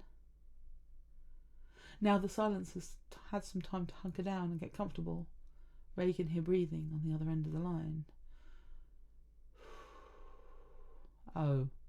Oh well, she's never had a call like that, and if she's honest, she doesn't. It doesn't quite sound like he's, or maybe she's. It's hard to tell from the sound of breathing alone, but it sounds like a guy doing the 5-finger shuffle. But there's a first time for everything. I'm gonna hang up now, Ray says carefully, unless you want to say something. Still nothing. Ray decides to try one last time because she likes to think the world isn't exclusively filled with perverts and monsters. If you're here for the Thai, then their number ends in 28, not 27. And also their Penang beef is great, right? Or try the pad Thai if you don't like experimenting.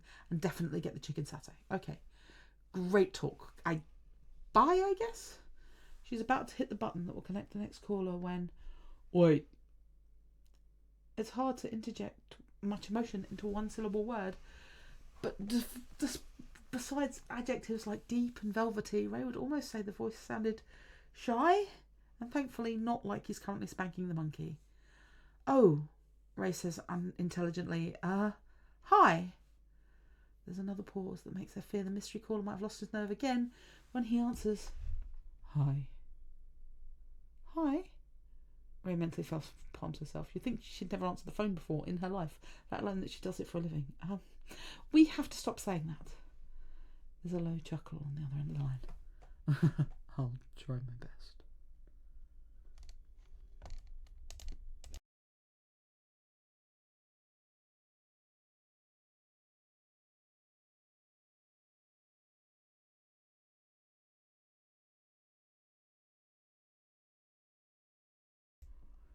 Beg pardon.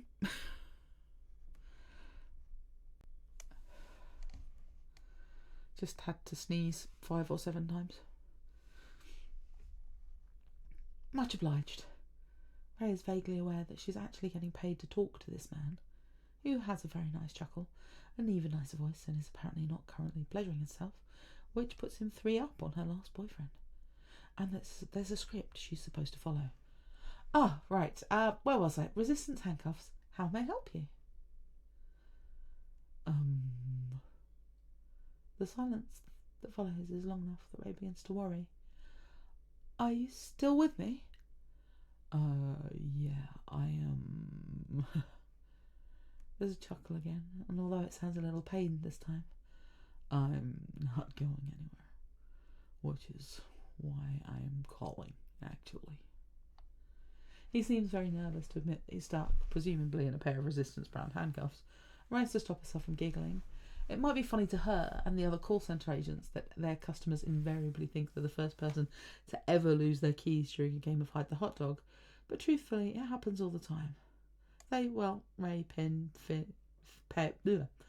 Poe, Finn and Kay have even turned it into a happy hour game where the agent with the weirdest story drinks for free all night. Last week it was Poe's story about the priest who'd accidentally gagged and handcuffed himself alone in the rectory that had won him free margaritas. And if Ray's honest with herself, he damn well deserved them. Are you injured or in distress? Ray asks cautiously because this guy sounds like he might hang up if she says the wrong thing. What? No, he huffs. I'm fine. Her shoulders relax incrementally because this rules out most of the really unpleasant possibilities, leaving only the embarrassing ones, the ones that promise free margaritas. Are you stuck? A pause, followed by a sigh. What's your name? But Kylo. Sure, my name's Kira Zalana, Ray thinks before she decides to give this man, who's in all likelihood currently handcuffed to his bed frame, if he's lucky, a break. Alright, Kylo, let me be frank with you, alright? Ray says as gently as she can. This sort of thing happens, it actually happens all the time. It's nothing to be embarrassed about. People have different proclivities, and we here at Resistance Handcuffs don't judge. Kylo sighs again, sounding equally pained and exasperated. Oh, fuck. I know how this looks. Hey, you're really not the first one to call this sort of problem. It happens all the time, I promise. Damn, hold on, look. Fuck. He honest to God growls, and his deep voice is doing all sorts of interesting things to Ray's insides. This isn't a sex thing, I swear. Not for you, maybe, Ray thinks. Until 5 seconds ago, she's blissfully assumed she doesn't have a voice kink. But that was before Mr. Deep and Smooth repeatedly growled the word fuck into her headset.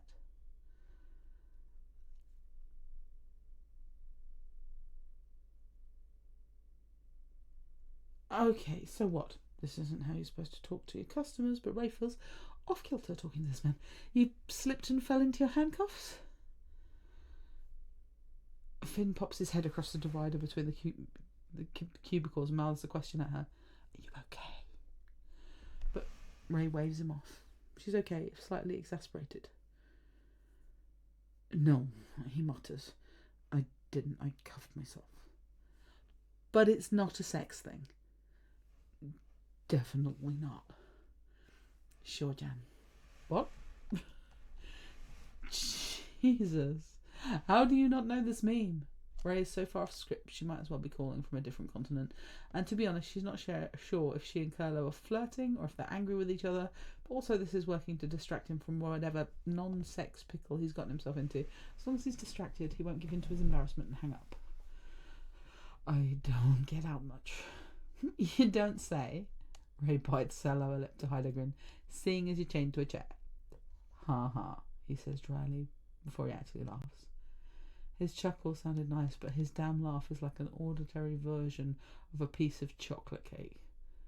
Warm and mellow and moorish.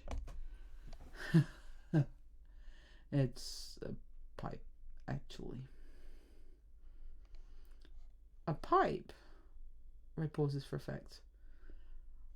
Hot. She gets rewarded by another short burst of laughter. Not very. The heating's off. Cool then. Ray grins, even though he can't see it. Maybe he can hear it in her voice. You have no idea. Almost certainly not, Kylo murmurs. So, can you help me? That's what I'm here for. He sighs softly. Thanks. So, let's see. You're cuffed to a pipe in your apartment, or are you at a friend's? It's not what the script says to us next, honestly. If Ray's also using the question to triangulate whether Kylo has a girlfriend or not, and that's between the headset and her. No, I'm at home. Okay, that's good. Can you reach the keys? If I could, would I really be calling you? Ray smiles again. Some people panic, Kylo, she says gently. And if your apartment happens to have wall-mounted pipes, you might be able to move the cuffs quite far. Not everybody thinks of that before they call us. Oh. There's a short pause, ripe with embarrassment. Trust me, I thought for a very long time before I called you. So, can you? What? Oh, right, pipes. There's a brief sound of clanking metal. No. Okay, can you pull your hand free? Try touching your thumb to the root of your pinky finger and see if that's possible. This time there was no pause. Yeah, that's probably not happening. Can you try? I've got really large hands. I didn't actually catch your name. It's Ray. I have really large hands, Ray. Trust me, it's not going to happen. Because, Ray thinks sourly, what I really needed was for you to murmur my name while I'm thinking about your apparently freakishly large hands. Kylo, thanks for that fan-fucking-tastic experience. Right, do you have any lube nearby, baby oil? And now we're talking about lube. Awesome. Ray thinks with an edge of panic tinging her inner voice, but all Kylo does is sigh again. I really can't stress enough just how much this isn't a sex thing. But I bet at this point you wish it was. It would be vastly preferable to the truth, yes. Ray wants to ask, but she doesn't know this man from Adam. And she thinks they're getting along ridiculously well given the situation. It's probably too early in their relationship to ask him why he handcuffed himself to a radiator. It's definitely a second date question. Maybe a third date question if he's shy. And he does sound adorably shy now she thinks about it. I bet. She drums her fingers on the table. He's not liking this part. I'm afraid at this point I'll have to call an ambulance. If you give me your address... No. Kylo, I'm sorry. I can't do anything else. Isn't there... He sounds genuinely panicked, which is understandable because nobody wants EMTs to break down the door potentially find yourself in a compromised position. But as the saying goes, he who handcuffed himself to a pipe must bear the consequences. Isn't there an emergency release? A secret button to press? A weak point? Can I use the pipe for leverage? You'd shred your wrist before you break the cuffs. Ray, fuck, don't do this to me. Anything but an ambulance. Is it because of the money? That's something Ray, who lived on ramen and string cheese for longer than he likes to think about, really understands. I suppose I could call a locksmith instead. No, it's not a money thing. It's a people thing. Is there really nothing you can do, please? Sorry. Fuck. He's doing the thing with the long pauses again, which makes her think he's considering hanging up on her. I'd hoped. I'm really sorry. This isn't the script. This is Ray who's saying that because he sounds so miserable right now. If she was with him, which might be a bad thought, but doesn't keep it from popping into her brain, she'd give him a hug because he sure sounds like he needs one. If there's anything else I could do, I would, I swear. I know how it feels right now, but you're not alone. The silence that follows is only broken by Kylo's sharp inhale. A second passes. Then 2. Could you come? Absolutely fucking not, says the rational part of Ray's mind. But what if he's hot? Says her criminally neglected libido. Says Ray. Listen, Ray, please. Kylo pleads, and it doesn't hurt that he's saying her name again, and in that tone of voice to boot. I know how this sounds, but I'm literally handcuffed to a pipe. I swear there's nothing I could do to you, even if I wanted to, so you can just throw me the keys and make a run for it, and by the time I've unlocked myself, you'll be back on the street, and I can prove it.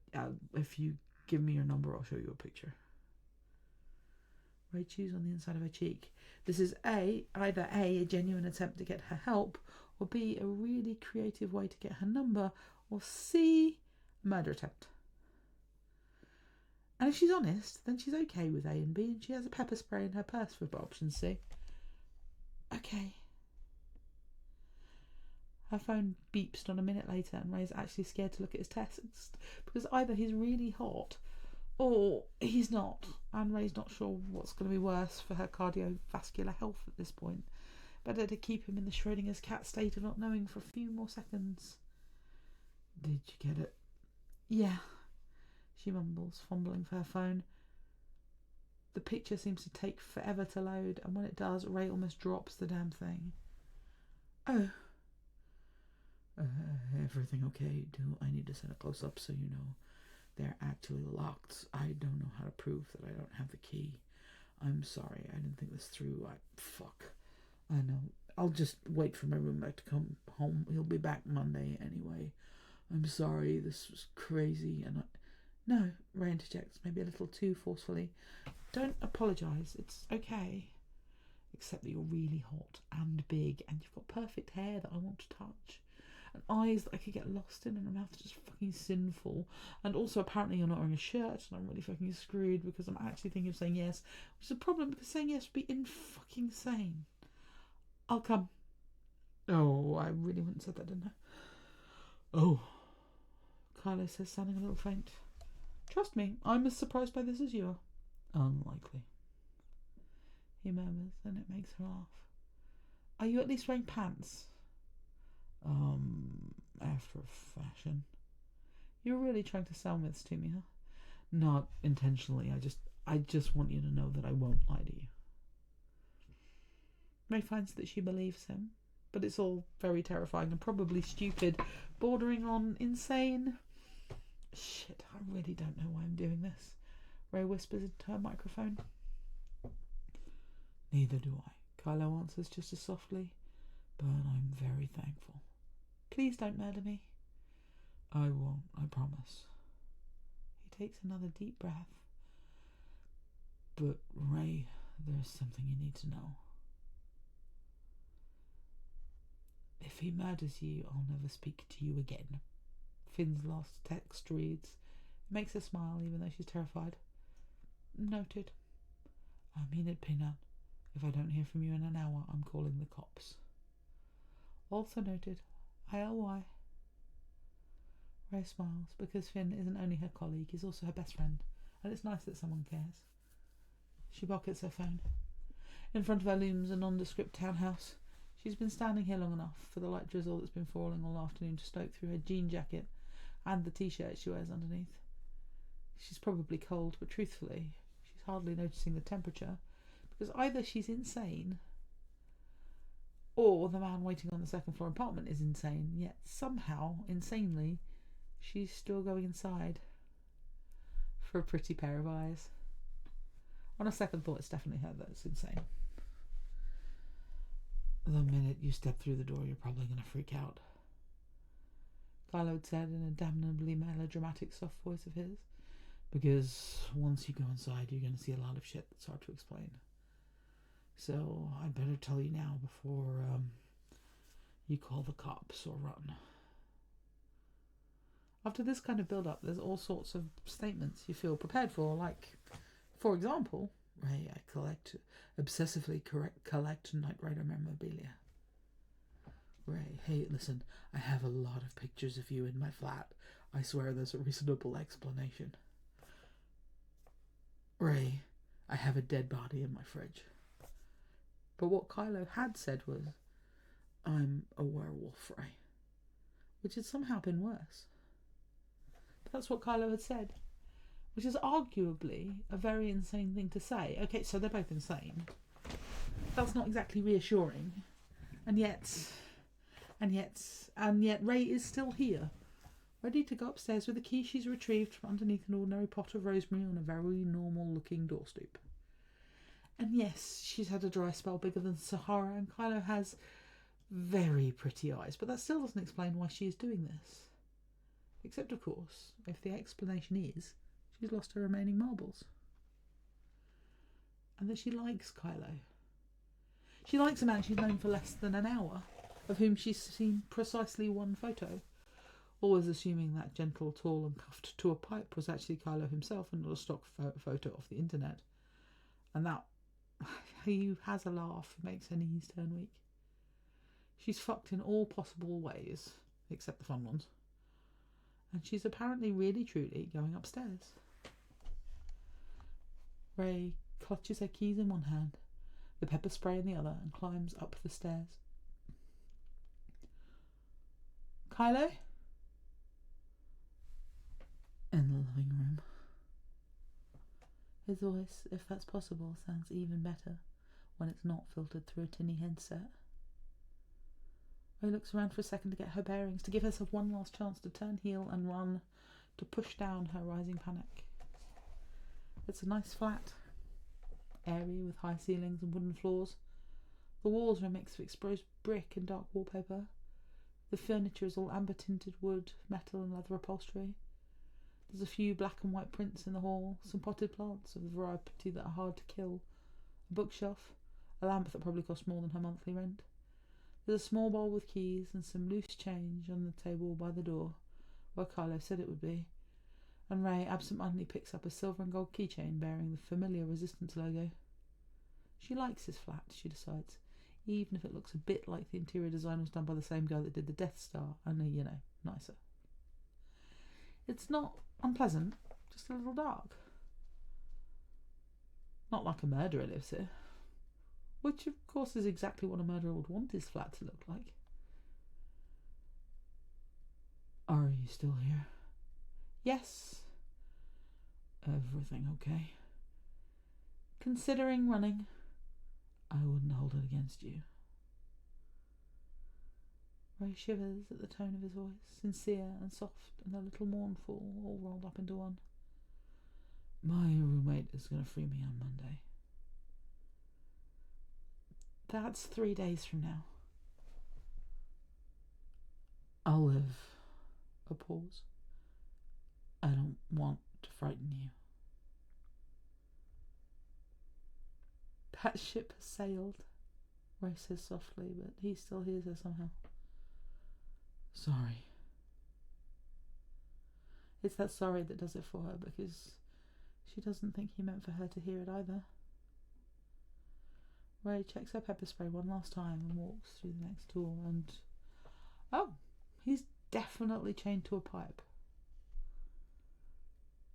He's also definitely gorgeous, and while he's technically wearing pants, Ray can see why he'd hesitated when she'd asked, because the pair of jeans that he's wearing is so ripped they barely cover his thighs.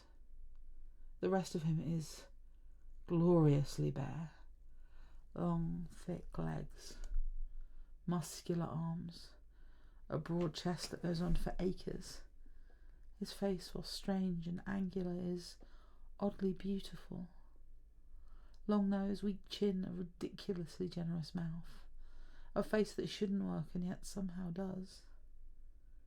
Ray's breath catches as she takes him in. Hi, Kylo says softly. Hi. He grins, displaying crooked teeth and canines that are sharper than they ought to be. Doesn't mean anything. He could still be a certified basket case. But Ray does notice his odd teeth, and she's not entirely sure how she feels about this information. Hi.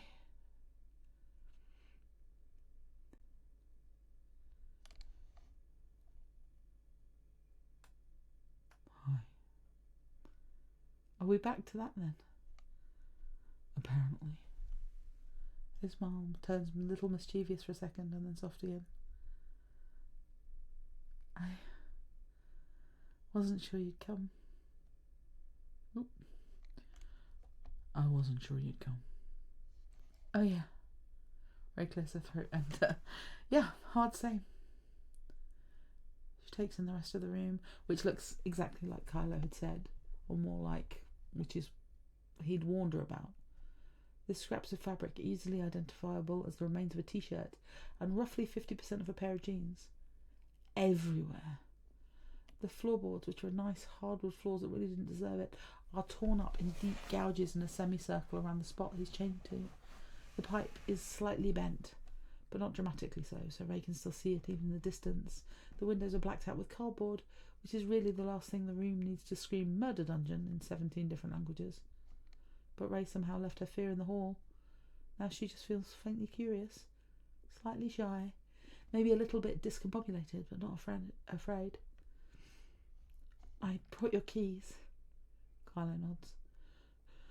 Thanks, you can slide them over. If you want, I'll wait until you're out of the house, until, you know. Ray nods and doesn't move. How does it work? She finally asks. Huh? He blinks. The cuffs or everything? The werewolf thing. Why were you wearing clothes? Did you know what would happen? Is this your first transformation? Is that what you call it? Why the pipe? Do you replace your floors once a month? Because that's going to get real expensive real quick. Kylo chuckles again. That's a lot of questions. I know. Ray licks her lips. I can't help it. This is really weird, and I came all the way from downtown to possibly be murdered, so I think I deserve some answers. You do. He nods. Yeah, I suppose you do. All right. Do you want the short version or the long version? Short, for now. For now, huh? I reserve the right to ask more later. Ray can't help it. Her eyes roam over his broad, milky pale chest. Unlike him, she's only human. Once you're wearing a shirt. Okay, fair.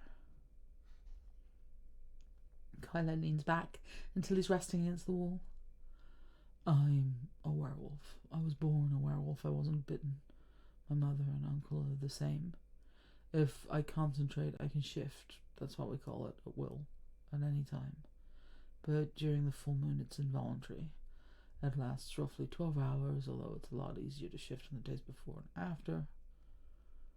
I was away. He takes a deep breath. I was away on business, and I got careless. I was jet-lagged as fuck, got my time zones mixed up, which is such a rookie mistake I want to kick myself. When I got home on Wednesday, I realized I had maybe half an hour to get ready. No time to drive out to my parents' shed, where I usually do this. so I prioritised getting myself settled over getting out of my clothes or worrying about the floor. Although, I suppose I can kiss my safety deposit goodbye now. You think? Ray says it with a small smile. Call it an educated guess. Kylo frowns and kicks at a piece of the wood with his bare toes. But I speak for all parties involved when I say no one wants to see a werewolf in downtown Shangri-La. Ray takes a moment to absorb this because it's a lot. Then her brain catches up with the present, and the first thing that comes out of her mouth isn't more questions about the nature of werewolves, but Are you thirsty? Huh? He squints at her, which is adorable. I mean, yes, but that's not exactly what I expected you to say. By my count, you've been chained to a pipe since Wednesday. Ray shrugs like it's no biggie, but she's grown up in Jakku, and she knows what it feels like to be thirsty. Is tap water okay? Kylo blinks. Yeah. He gestures toward the door with his unchained hand. Kitchen's that way. Why did you wait for a full day to call? Ray asks as she entered the kitchen, which naturally looks like something out of a glossy interior design magazine. Believe it or not, I was really hoping I could solve this myself for obvious reasons. Oh, right. It occurs to Ray that she could have unlocked his coffs and left, but it seems rational thought has gone out the window and down the fire escape a long time ago. So Ray brings a glass of water to a freakishly large virtual stranger who's chained to a pipe and claims to be a werewolf. Or at least she tries to, because the moment she gets close to him, his entire body stiffens. Fuck. Ray might not know anything about werewolves, but 15 years in foster care have taught her everything about body language, and Kylo is currently telling her very clearly he doesn't want her to come any closer. You! He throws his head back like he's fighting against an invisible noose, and his nostrils flare as he takes a shaky breath. You need to get out of here. Huh? But... Ray, for the love of little apples, please get out of here. Kylo hisses through clenched teeth. Ray frowns. He doesn't look angry. Tense, sure, agitated, you betcha. But he doesn't look angry. If anything, he looks scared. Not like he's about to rip her limb from limb. Only if you explain what's wrong, she says mulishly. Fuck, woman. Kylo growls. Do you have to be so fucking obstinate? I don't think you're going to hurt me, Ray says softly. She hunkers down, trying to make herself less threatening, because Kylo looks like he's fucking terrified of her, and his eyes track her movements like she's trained a gun on him. What's wrong? Kylo snarls. It's not exactly a human sound. His head hits the wall with a dull thud. You smell good. The flavour of the day must be confusion, because Ray once again has no idea what he's talking about. Thanks? No, Ray, you don't understand. You smell really good. Like a girl, like... Kylo snaps his mouth shut, and even in the dim light, Ray can tell his pale skin is turning a delicate shade of pink. Like, she prompts. You know, he mutters. I really don't. He snarls again. Fuck. I want you. You want me, Ray. You smell fucking ripe. Kylo squeezes his eyes shut, like he just told her something horrifying. Shakes his head like he's trying to clear it. I'm sorry. Why? Ray says. And then, because of her aforementioned sanity avoidance issues, she shuffles closer. He cooks his head at her and squints through one half-opened eye. You really don't get it, do you? I think I do, actually, Ray says as she kneels next to him, very much close enough for Kylo to make a grab for her, but she's not afraid. But I'd like you to explain it to me. I want you. You're fucking beautiful. And you're kind and you smell like home. And any other day of the month that would be distracting in the best way, But? Ray prompts gently. But, Ray, I know that I look normal, but today I'm barely human. Underneath the surface, this close to the moon, I'm all animal. And these instincts and urges, and I hate that about me. But it's not like I can just switch it off. I'm a fucking monster, Ray. He swallows visibly, and you're right there. And you have no idea how much I just fucking want to mount you.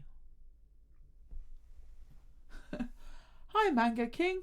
Welcome. Didn't see you there.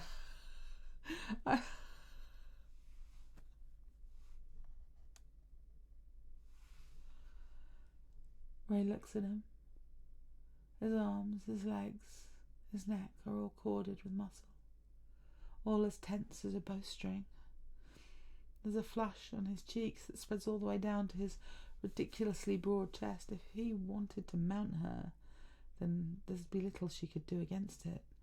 But he doesn't. He just sits there, still chained to the fucking pipe, and watches her like a cornered animal. You should drink your water, Ray murmurs gently.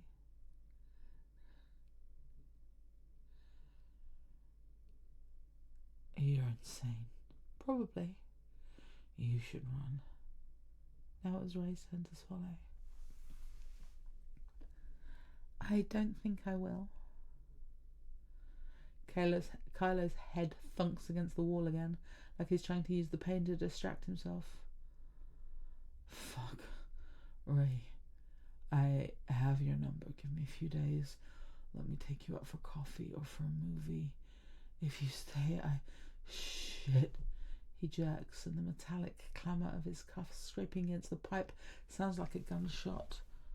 Ray, please, leave. Ray licks her lips. Why are you so afraid? Kylo's eyes slide shut with a groan. Ray, weren't you listening? I'm barely human right now. I heard you, said Ray quietly. But what are you afraid of? Why the cuffs? I don't know what I'll do if the cuffs jerk against the pipe again. I don't want to hurt you. Have you hurt someone before? Kylo groans. Once. His deep voice is a whisper soft. My father. Oh, is he? Ray feels her heart stutter in fear for a father she's never met. She knows what it's like to lose a parent. He's alive. There's that at least. Is he like you? No. Kylo shakes his head. I got it from my mom. Han, my dad. He thought he could handle me during the shift because he and Mom have always been fine, but he lifts his shoulders lift helplessly. He was wrong. And you? I'm afraid it would happen again. Ray looks at him thoughtfully. He's holding himself so carefully. The muscles in his arms and shoulders are tightly wound, but Ray realises he's not actually pulling on the cuffs. He's holding himself back, His lips are parted. His eyes are wide and he almost startles as he watches her in turn. Do you want me? Very much. His pale throat bobs as he swallows. You have no idea, Ray. Because of how I smell? Yes. He squeezes his eyes shut and throws his head back until it thunks against the wall. It looks like it hurt. Actually, it looks like it was supposed to hurt. And Ray winces in sympathy and scoots a little closer. He smells nice too, she can't help but notice. It's not. Kylo continues haltingly, eyes still screwed tight shut, like this will be less scary if he can't see her. It's not only because of that. The wolf likes how you smell, but I like you. You're funny and brave and absolutely gorgeous. Ray feels her cheeks heat. She doesn't get called gorgeous very often. Never by someone as attractive as Kylo, and he's funny too. Brave in his own way.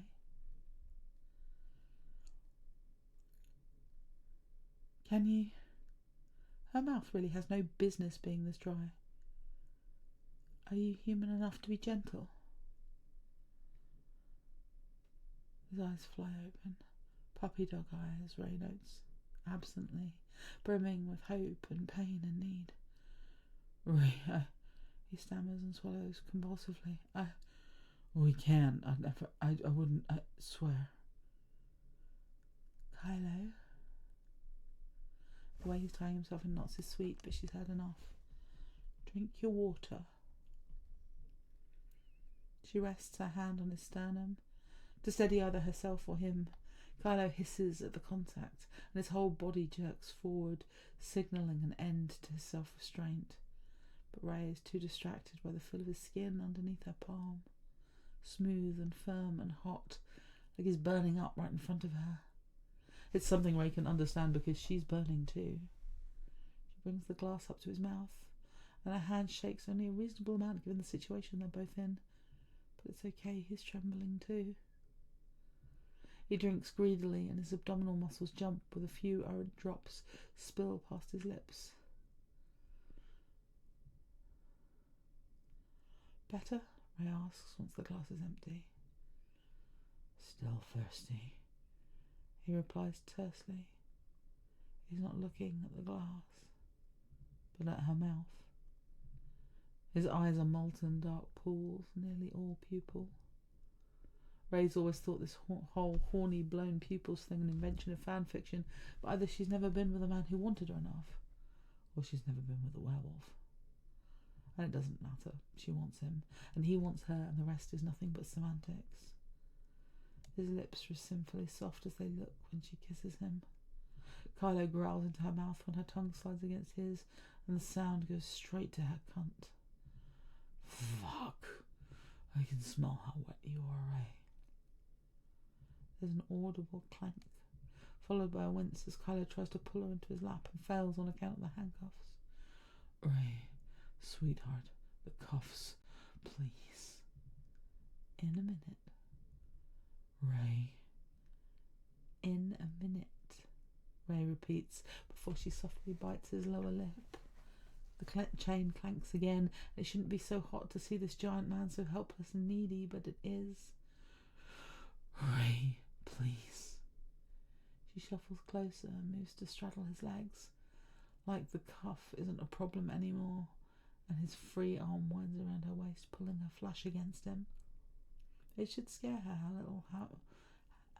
much her legs have to spread just to accommodate his tree trunk-like thighs, or the bulge that's pressing against her mount. That should probably scare her too, because it's fucking huge. But he's so solid beneath her and warm, and his skin smells of cardamom and citrus and smoke. His kisses are heady, all-consuming, possibly earth-shattering. Ray grinds down on him, needing friction, and is rewarded with another muted growl. Oh, the cuffs, Ray. You're killing me.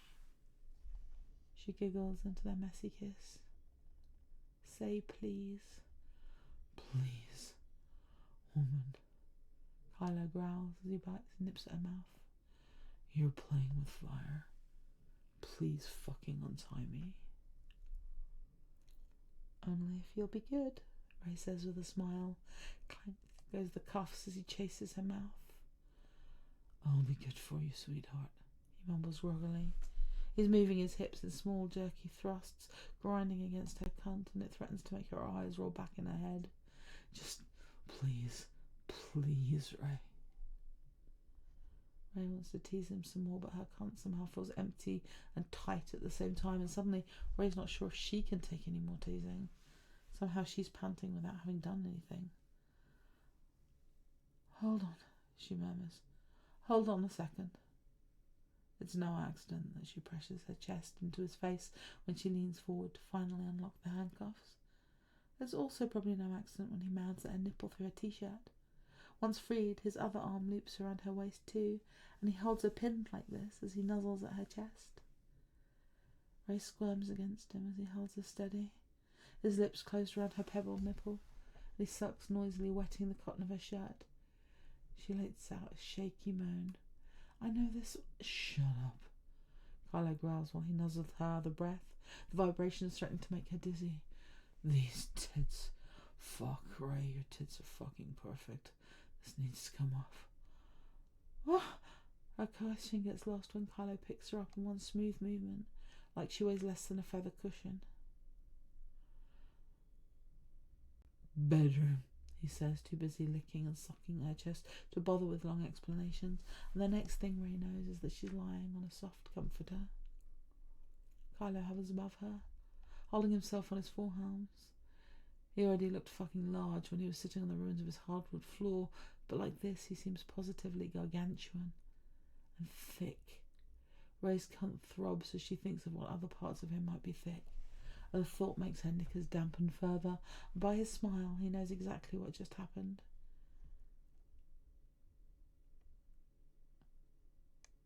You smell so fucking delicious, sweetheart, he murmurs. One of his hands slips under her shirt and pushes up. His calloused palms feel even better against her bare breast than they felt above the fabric. Ray whimpers. You like that? Big hands, Ray mumbles, feeling drunk. He smirks. I told you. I know. He massages her breasts, eyes focus on the little mounds, how they fit in his palm. He looks like he wants to devour them. Where do you want my hands, sweetheart? He rasps. Everywhere. Is that so? His fingers pinch her nipple. How about here? Yes, Ray hums. This hand leaves her chest and wanders up to her neck. Kylo's broad thumb dips into her cheek, forcing her jaw open, and he licks into her mouth. Here? Yes. Finally, he cups her above her dripping mound. Ray bucks into his palm with a needy whine. Yes! Please! Please, Kylo! His indecently large palm rubs over her jeans. All of this needs to come off. Ray couldn't possibly agree more, so she scrambles away from him to take her clothes off. But once again, Kylo surprises her, and both his hands clamp down on her hips, holding her down. Don't. He seems tense again, where he was playful just a minute ago, not angry, just like before, but really just tense. What? He rolls his jaw. Don't try to get away from me. It's not a good idea. His fingers flex on her hips again, and she's sure she'll have bruises tomorrow. Why? The wolf, he swallows. The wolf in me will think you're prey. Oh. This probably shouldn't make her more aroused, but we are victims of biology. Kylo knows it too, if the sudden flare of his nostrils is anything to go by. What? Ray licks her lips again. Would happen if... I don't know. He rolls his jaw and his lips flatten to a thin line. I've never had sex this close to a full moon. I might shift, I don't know. That would be bad. Why? His chuckle is entirely mirthless. Then you'd be having sex with a 180-pound wolf. I assume you wouldn't like that very much. Ray wants to laugh because if her soaked panties are any indication, she would apparently like that very much, which is not something she'd previously been aware of. But today seems to be a day of learning new things about both the world around her and herself. Such as, yes, werewolves exist, and apparently I want to be fucked by one. You assume wrong, Ray says quietly. Kyla's eyes widen as she holds his gaze. Don't. He's still holding her close and she can feel him shiver. Don't say that. It's not the same as being with... He swallows again. A human. Years of Galaxy Wars fanfiction consumption pay off in this precise moment in time. You mean because of the knot? How... He hangs his head against her shoulder with a muted groan, still pinning her firmly beneath his bulk and holding her hips tightly enough to bruise. Do I want to know how you know this? Please tell me it's not some weird zoophilia fetish, Kylo mutters. Not when I finally found you. No, I don't think so. Not intentionally, at least. Is that okay? His hands slide up her torso until he encircles her waist and pulls her close to his chest. Ray gets dizzy when she realizes his fingers are almost touching. Big hands. Not sure. Kylo murmurs in her ear. Explain, please.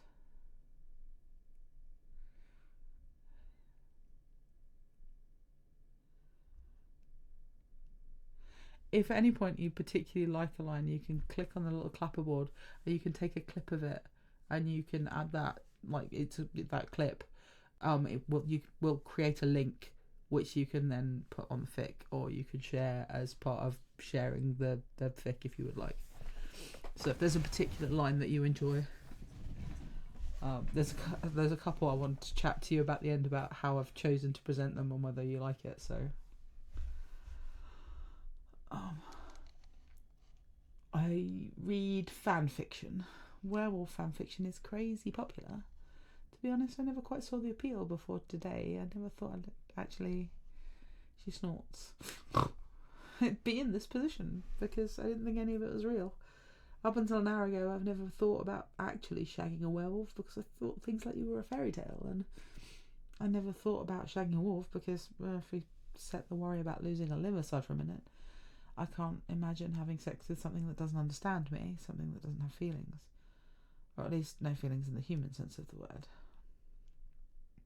Ray looks up and down from his definitely unnaturally black eyes that are brimming with emotions to his slightly pointed canines. But with you, it wouldn't be like that, she murmurs. You'd be human. Inside, you'd still be human. Kylo smiles ruefully. For a given value, yeah. And you wouldn't bite me? He snorts. I make no promises. Blech. What voice was that? Whose voice was that? It's the snort. I make no promises. His expression gentles. But I won't bite very hard now. And I'm not afraid of you. You've known me for a grand total of 2 hours, most of that over the phone. I'm still not afraid of you.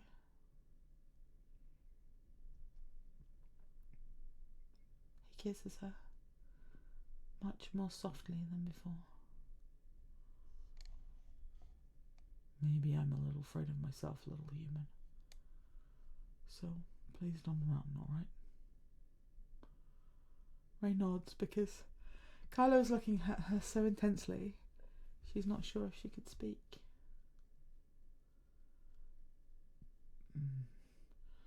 Good girl. He purrs against her skin. before he licks a broad stripe over her cheek. I'm gonna take all your clothes off now, and then I'm gonna lick your cunt until you scream, okay? You can only nod again. Say it. He licks her neck. A little preview of what he plans to do to her during sex, turning her insides liquid. Say it, little one. Yes. See, please. Please. Kylo strips her top off efficiently and surprisingly gently. Once he's divested her of her t-shirt, he immediately descends upon her breasts. The rasp of his tongue over her pebble nipples is divine, and she's not sure if it's because his tongue is a little rougher than it should be, or because it's him licking her breast like his life depends on it. How quickly can you like someone? Kylo. Ben, he mums as he pops off her spit-licked nipple. My real name is Ben. Ray chuckles weakly. He casts her fingers through his mop of dark, wavy hair. It's exactly as soft as he looks. I knew Kylo wasn't your real name. Sorry, he murmurs into the valley of her breasts, gently trailing kisses along her sternum. I like Ben. I think better than Kylo. She gently leads him to her other nipple, and he latches on greedily, pulling almost her entire breast into his mouth. Fucking perfect, Ben. And she really loves the sound of his name. It's solid and soft all at once, just like him. He hums against her belly as he kisses lower, lower, taking her jeans and her knickers with him on his way down until they're both pulled around her ankles and her man's bare to him. His hot, moist breath fans over her folds as he spreads her open with his fingers. You're gorgeous. Just look at you. The tip of his finger circles her clit, making her gasp. All wet and swollen for me. Your smell, it's gonna drive me fucking insane. The first swipe of the broad of his tongue from her entrance to her clit leaves her gasping for breath. Ben! Ah! She whisper-shouts, which earns a low chuckle against her sex before he licks her again. You like that? And again? You like it when I lick your little pussy? Yes! You like my tongue on your clit, sweetheart? Yes! You want me to stuff you with my fingers? Want me to fill you up? Fuck! Yes, please! Ray whimpers as she tries to grind her core against his face, but she's pinned under the weight of his torso, and it feels like she's trying to shift a mountain. Please, Ben! Fuck, Ray, I love it when you say my name. He licks her again, his blunt finger prods at her entrance. Shit, baby, you're so fucking wet. My bed is gonna smell like you for days. I'm never washing these sheets again. You're dripping, baby. She is, and she doesn't care. This isn't sex, it's a fucking religious experience. Ben eats her like a man starved. He eats her like he's enjoying it, like it's more for him than for herself. He slurps and sucks her folds, and the sounds are nothing short of obscene. His little moans, his grunts and sighs go straight to her cunt. Now she's the one that feels tightly wound. There's a coil inside her that threatens to unwind, that will unravel her from the inside out, and she's never wanted anything more in her entire life. Ray whimpers helplessly as Ben pushes her closer and closer to the edge with each flick of his tongue.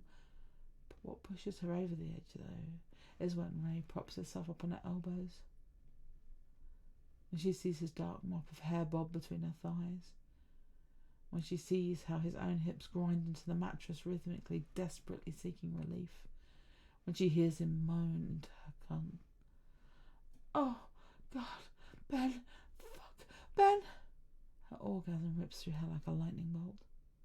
Ray feels her inner walls clamp down on his fingers, feels her back bow off of the bed, and Ben continues to thrust his fingers into her convulsing cunt, fucking her through her climax. His tongue gentles, licking around her clit rather than across it. She feels herself gush over his fingers as another wave hits. Ray doesn't think she's ever come this hard in her life, certainly not with a partner, and Ben doesn't show any signs of slowing down. Fuck, she whines. Ben, please. The aftershocks continue to ripple through her as he continues to labour her folds. It's not exactly unpleasant, but Ray is quickly on her way to feeling overstimulated, and she needs him to actually fuck her before that happens. Orgasms are nice, but right now Ray feels empty. Ben seems blissfully unaware of her dilemma, and he doesn't stop licking her, even when Ray tries to push him away. Ben, stop, she pants. It's too much. No. He growls into her clit, sending another aftershock through her throbbing cunt. Not yet. The stimulation is both lovely and hellish. She's not going to come again, at least not right away, and his mouth and fingers are inexorably driving her to distraction. Ray squirms, trying to wriggle away from his questing tongue. Stay, Ben growls, as his hands almost painfully dig into her thighs. Stay, please, stay, Ray, stay for me, sweetheart. He's panting as he hovers half above her, half still between her legs. His eyes wide and so dark and slightly panicked. Stay. Ben whispers again, and he kisses the inside of her thigh. Please, I don't want to hurt you. Ray very deliberately meets his eyes. The black pools of want that make her toes curl and her heart speed up. It's ridiculous how much she feels for him, even though she's known him such a short time. It's insane how little fear she feels. Maybe he smells like home too. Maybe her years of learning how to read someone's face are paying off because she looks at him and she sees nothing to be afraid of. Maybe if you meet the right person, it's really that easy to fall in love. It doesn't matter. Ray has made her bed, and now she would really like to get fucked in it. She takes one last fortifying breath, either to calm her nerves or finally let go of the remaining shreds of her sanity, and slowly and deliberately starts to wiggle out from underneath him, again while holding his molten gaze. I'm not afraid, she whispers. And Ray knows how Ben can hear her, from how his eyes widen, from how that gorgeous mouth falls slack for a second, for it twists into a snarl. Fuck, he growls. And for a split second Ray is afraid because his canine starts to lengthen and something's happening to his face. Something strange that shouldn't be possible. It's a physiological reaction that has nothing to do with the fact that she's asked for this. There's a part of every human that remembers what it was like to be small and furry and have something entirely too many teeth look at you like you're a steak dinner, and that part of Ray is just about ready to piss its metaphorical pants. Being this close to a wolfman is something other that has razor-sharp, gigantonormous teeth, activates her hindbrain, and her hindbrain's a lot cleverer than she's given it credit for, because it tells her to run. She twists and tries to scramble out from under him in earnest, but Ray barely manages to move a few inches before his claws clamp around her hips, and this time his grip might as well be iron. Ben growls again, a sound no human throat should be able to make. Ray can't understand him, but the message is clear. Stay put.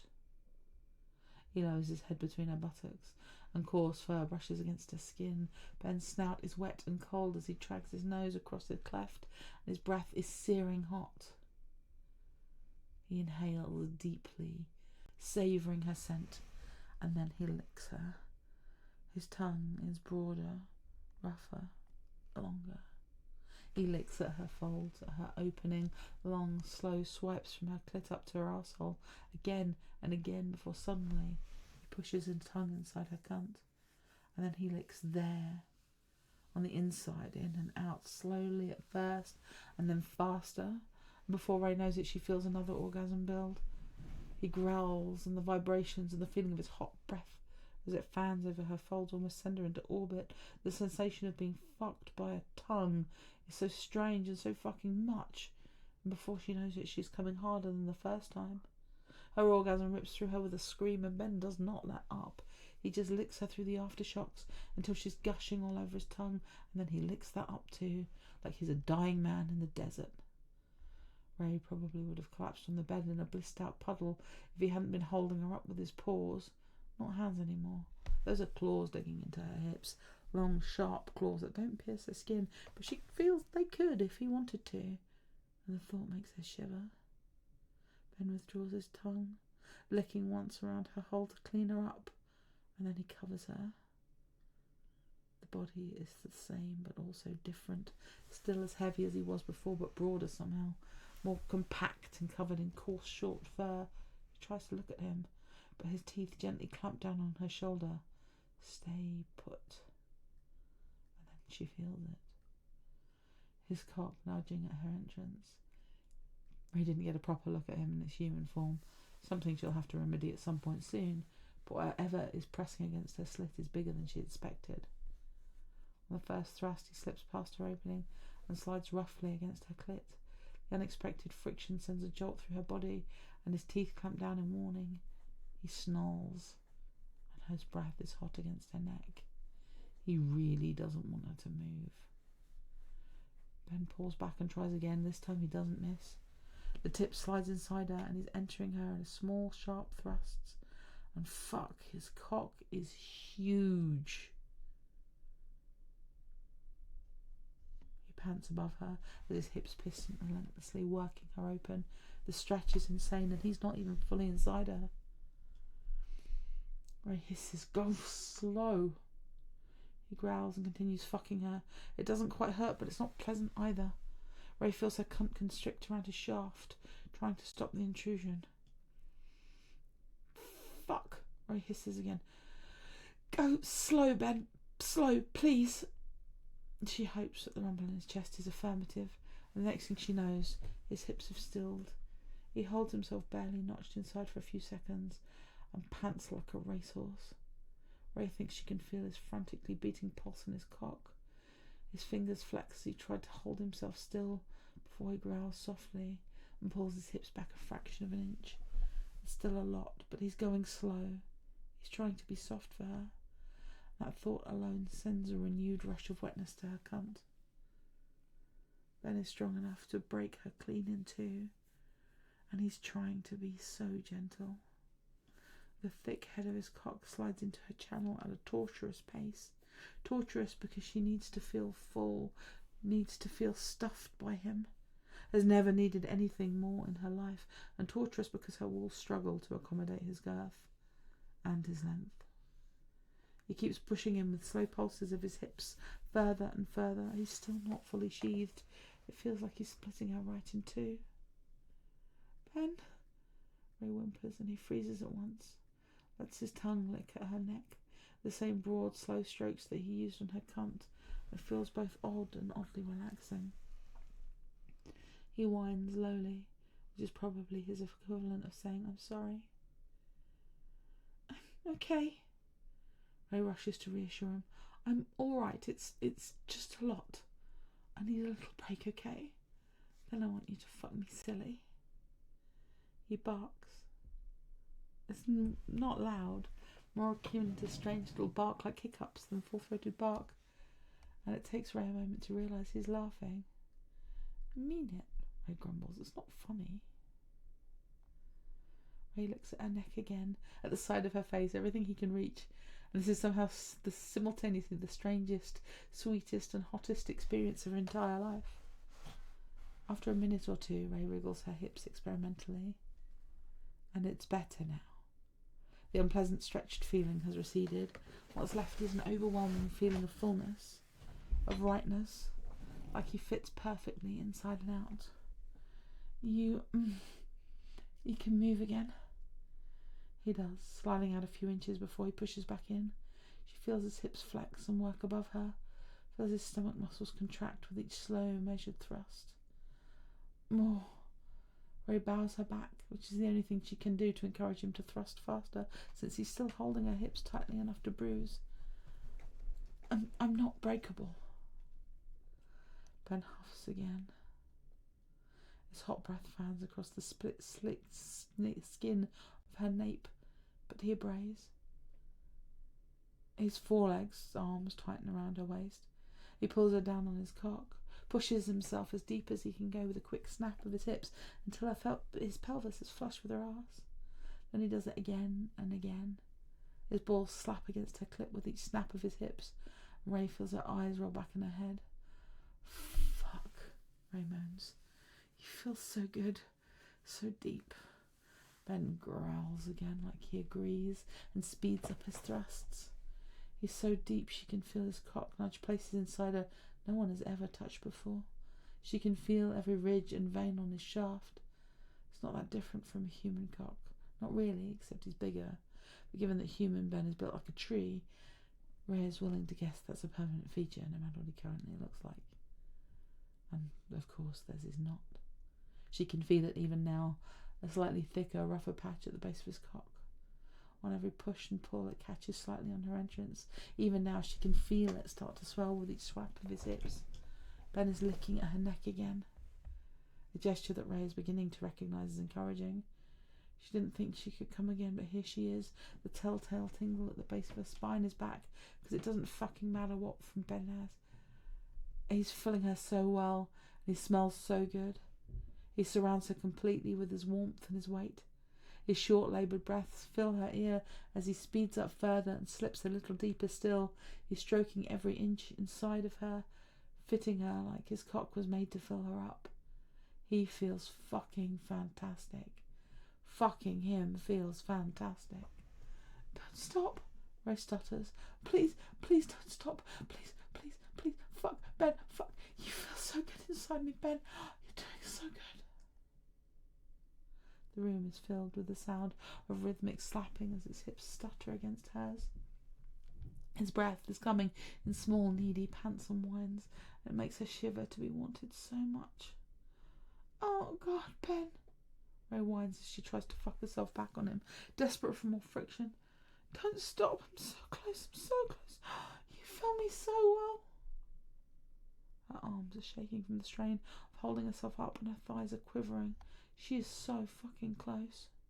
It's harder now to fit his cock inside her cunt, but he somehow manages, together with a rhythmic slap of his sack against her clit, this overwhelming sensation of fullness, being stretched in the best way, manages to push her over the edge.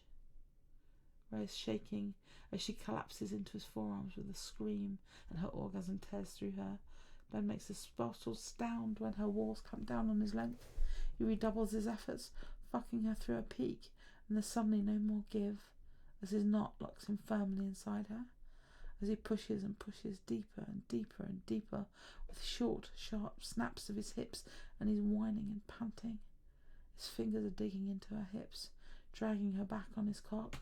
Then she feels him start to come, feel the hot spurts of cum against her walls, feels him pulse inside her, longer than she thought possible.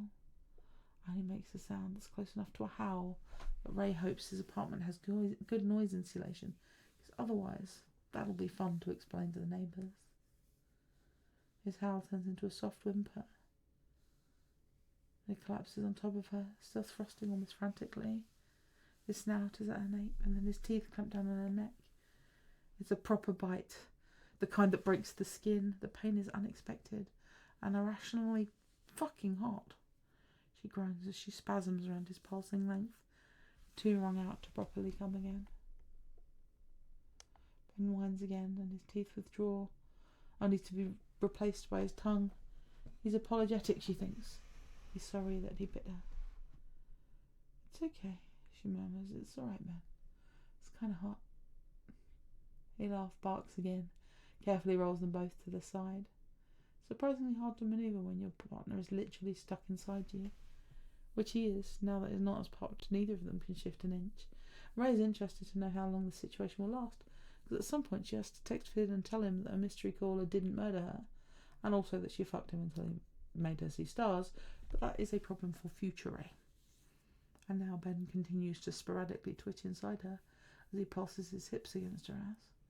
He licks the sore spot on her neck, and Ray feels nothing but blissed out and sated, and maybe a little sore because Ben is a big boy, and he just fucked her within an inch of her life. His nose is at her nape, gently prodding at her neck and her cheek. Ray turns her head as best she can to kiss his muzzle. Ray still can't see very much except a mass of dark grey fur and an elongated snout, but she finds that it really doesn't bother her. So what if he's a wolf? I liked that. Ray murmurs. A lot. He licks at her neck again. I'd like to do that again when you're human. She snuggles closer against him. For comparison. His teeth scraped against her skin in warning. What? Ben whines. Well, Ray muses. I don't know. What if you've turned me off, human cock? I need to try both to be able to tell. Another nip. This one a bit more sharp. Ray giggles. You're no fun. His chest rumbles. He pulls her more closely against him as best as he can in his shape. It's cosy, soft and warm. Ray can't believe the turn her day has taken, but she's so insanely happy she could cry. You're lucky I really like dogs, she mumbles. Ben nips her playfully, so softly it's almost a caress. She must have drifted off for a bit, because the next thing she knows is Ben is kissing her neck. Kissing, not licking, and she can finally move her hips again without getting caught in his knot. So you, like dogs, huh? Ray smiles into her pillow. She's missed his voice, and how weird is that? She's only known him for a few hours after all. Welcome back. His breast huffs against her neck. You asked for it, he grumbles. I regret nothing. Ben pauses for a moment and presses another soft kiss to her skin. That's good. His tongue darts out to swipe across the raised welt on her nape. I bit you. I noticed. Ray, I'm sorry. His arms tighten around her, like he's afraid she's going to run away. She strokes his wrist, feeling the soft hairs of his arm, so different from his coarse fur. I said it's okay and I meant it. Ray said it's good she's facing away from him because the next thing she says is going to make her blush. It was kind of hot. Oh.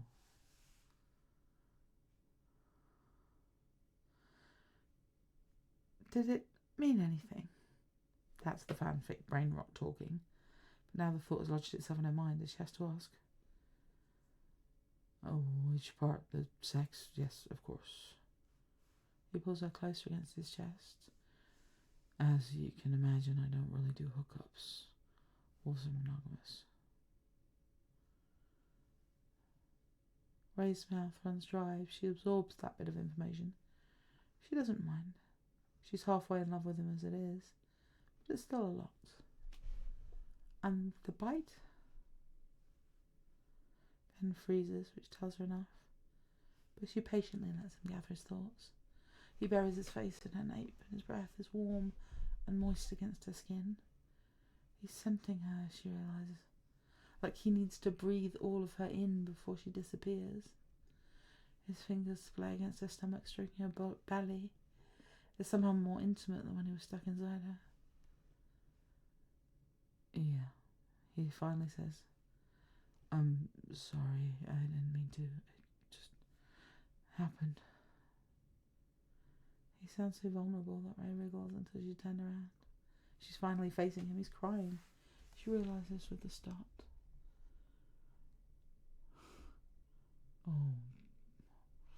Oh, Ben.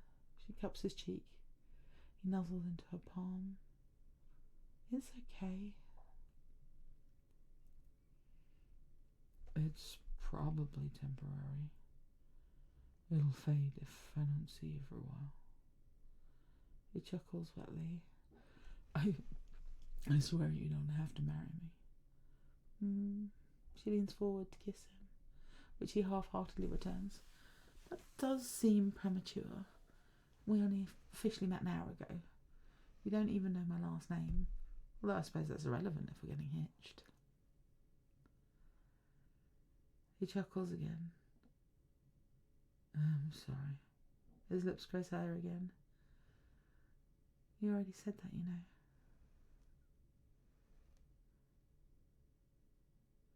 I feel like it bears repeating. You're not mad. I'm not. Ray answers truthfully. She's a little overwhelmed because even though it's his choice and strictly speaking his problem, she still feels responsible in a way, but she's not mad. I really like you, Ben. You say it'll wear off if you don't see me for a while, but I wouldn't bank on that just yet if I were you. I'm not going anywhere. He pulls back to look at her. Really? Really? Ray smirks. I said I needed to have sex with human you for comparison. Apparently, that's not going to be an option for a few more days. He smiles ruefully. It would be if you held still. No, you can do. You'll just have to knock me again, I guess. Oh no, the horror, Ben says dryly. Hold on. Ray's eyes widened. She tried to look between their bodies. Is that a permanent feature? Ben laughs and allows her to roll him on his back so she can finally get a proper look at him. He looks normal, about huge. Disappointed? Ben asks shyly. Not really, she says, trailing her hand on his pale stomach. He really is gorgeous. I suppose it would make things very complicated if your cock looked weird all the time. Probably, he smirks. So, I guess I can live with it. How generous of you. Yes, Ray grins at him broadly. It is. Ray leans over to kiss him again because it's been at least 5 minutes since they kissed, and that's clearly much too long. But Ben's stomach picks that moment to rumble audibly. Oh. Ray pulls away from him and looks down at his belly, which rumbles a second time, even more loudly than the first, like it's trying to make a point. Shit! You haven't eaten since Wednesday. You must be starving. Okay, really. Ben is blushing a little bit and his stomach growls a third time as he lifts his head to glare at his midsection. Shh! Cut it out, you. Ray giggles at his artfully put on expression. This is a good time to tell you that I take food very seriously. No one starves on my watch, she says solemnly, which in turn extends to your boyfriendly duty to keep me fed at all times. Like a gremlin? Exactly. Is this your way of telling me that you are hungry? Maybe. Well, the good news is I got a great recommendation for a Thai place earlier from a helpline for handcuffs, if you'd believe it. Ben murmurs as he rolls over to get his phone. I think the Penang beef is good there. A helpline, huh? Yep. And did you get help? You should leave a Yelp review if you did. Best phone call ever, Ben says as he presses a firm kiss to her lips. 5 stars.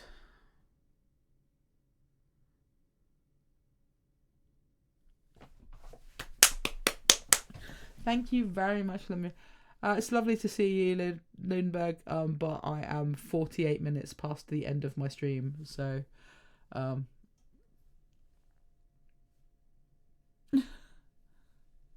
worth every second. That was great fun. Thank you so much. This is what the phrase extra kudos is for. Oh, thank you so much. It's such a brilliant story. Yeah, I do hope some people got some clips from that because there are some lines in there that are brilliant. I don't know if anybody managed to get the customer service line clip. Thank you so much, Fee. Really, it's been an absolute riot. This will be up on the YouTube in a couple of hours.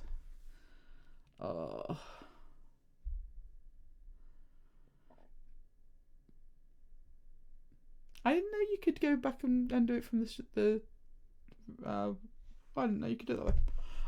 Awesome. That was grand. Cool.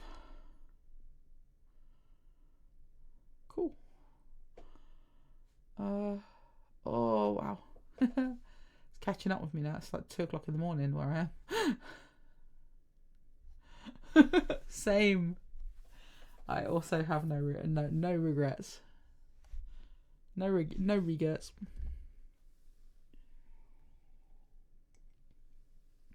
Holy cow! Oh my goodness!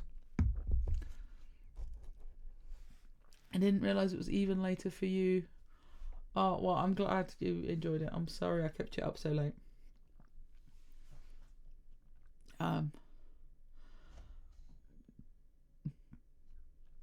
Well, that's helpful. So, what do you think we should have? What should our next stream be? Monsters everywhere then?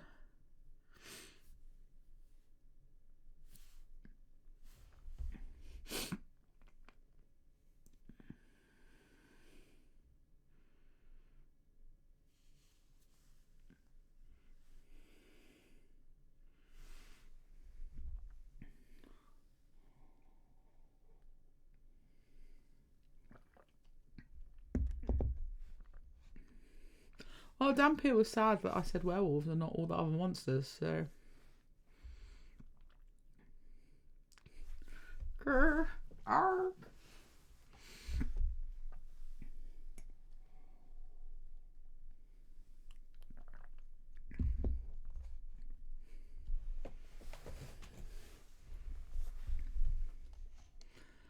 What kind of monsters?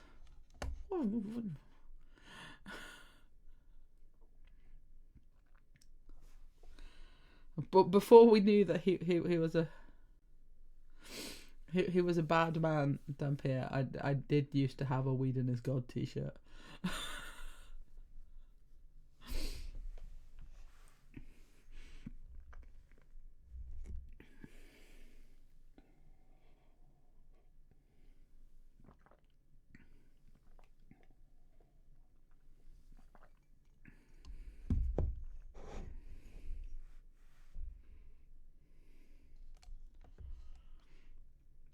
Alright, so yeah, we'll have monsters everywhere. Spread the word. Yeah, most of my Whedonverse wear is this sleepwear now.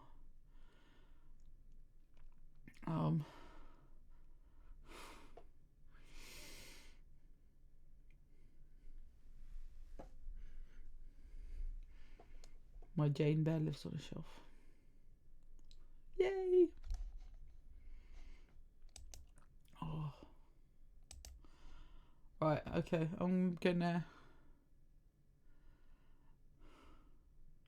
Well, if you put them all on the form, and then I can choose.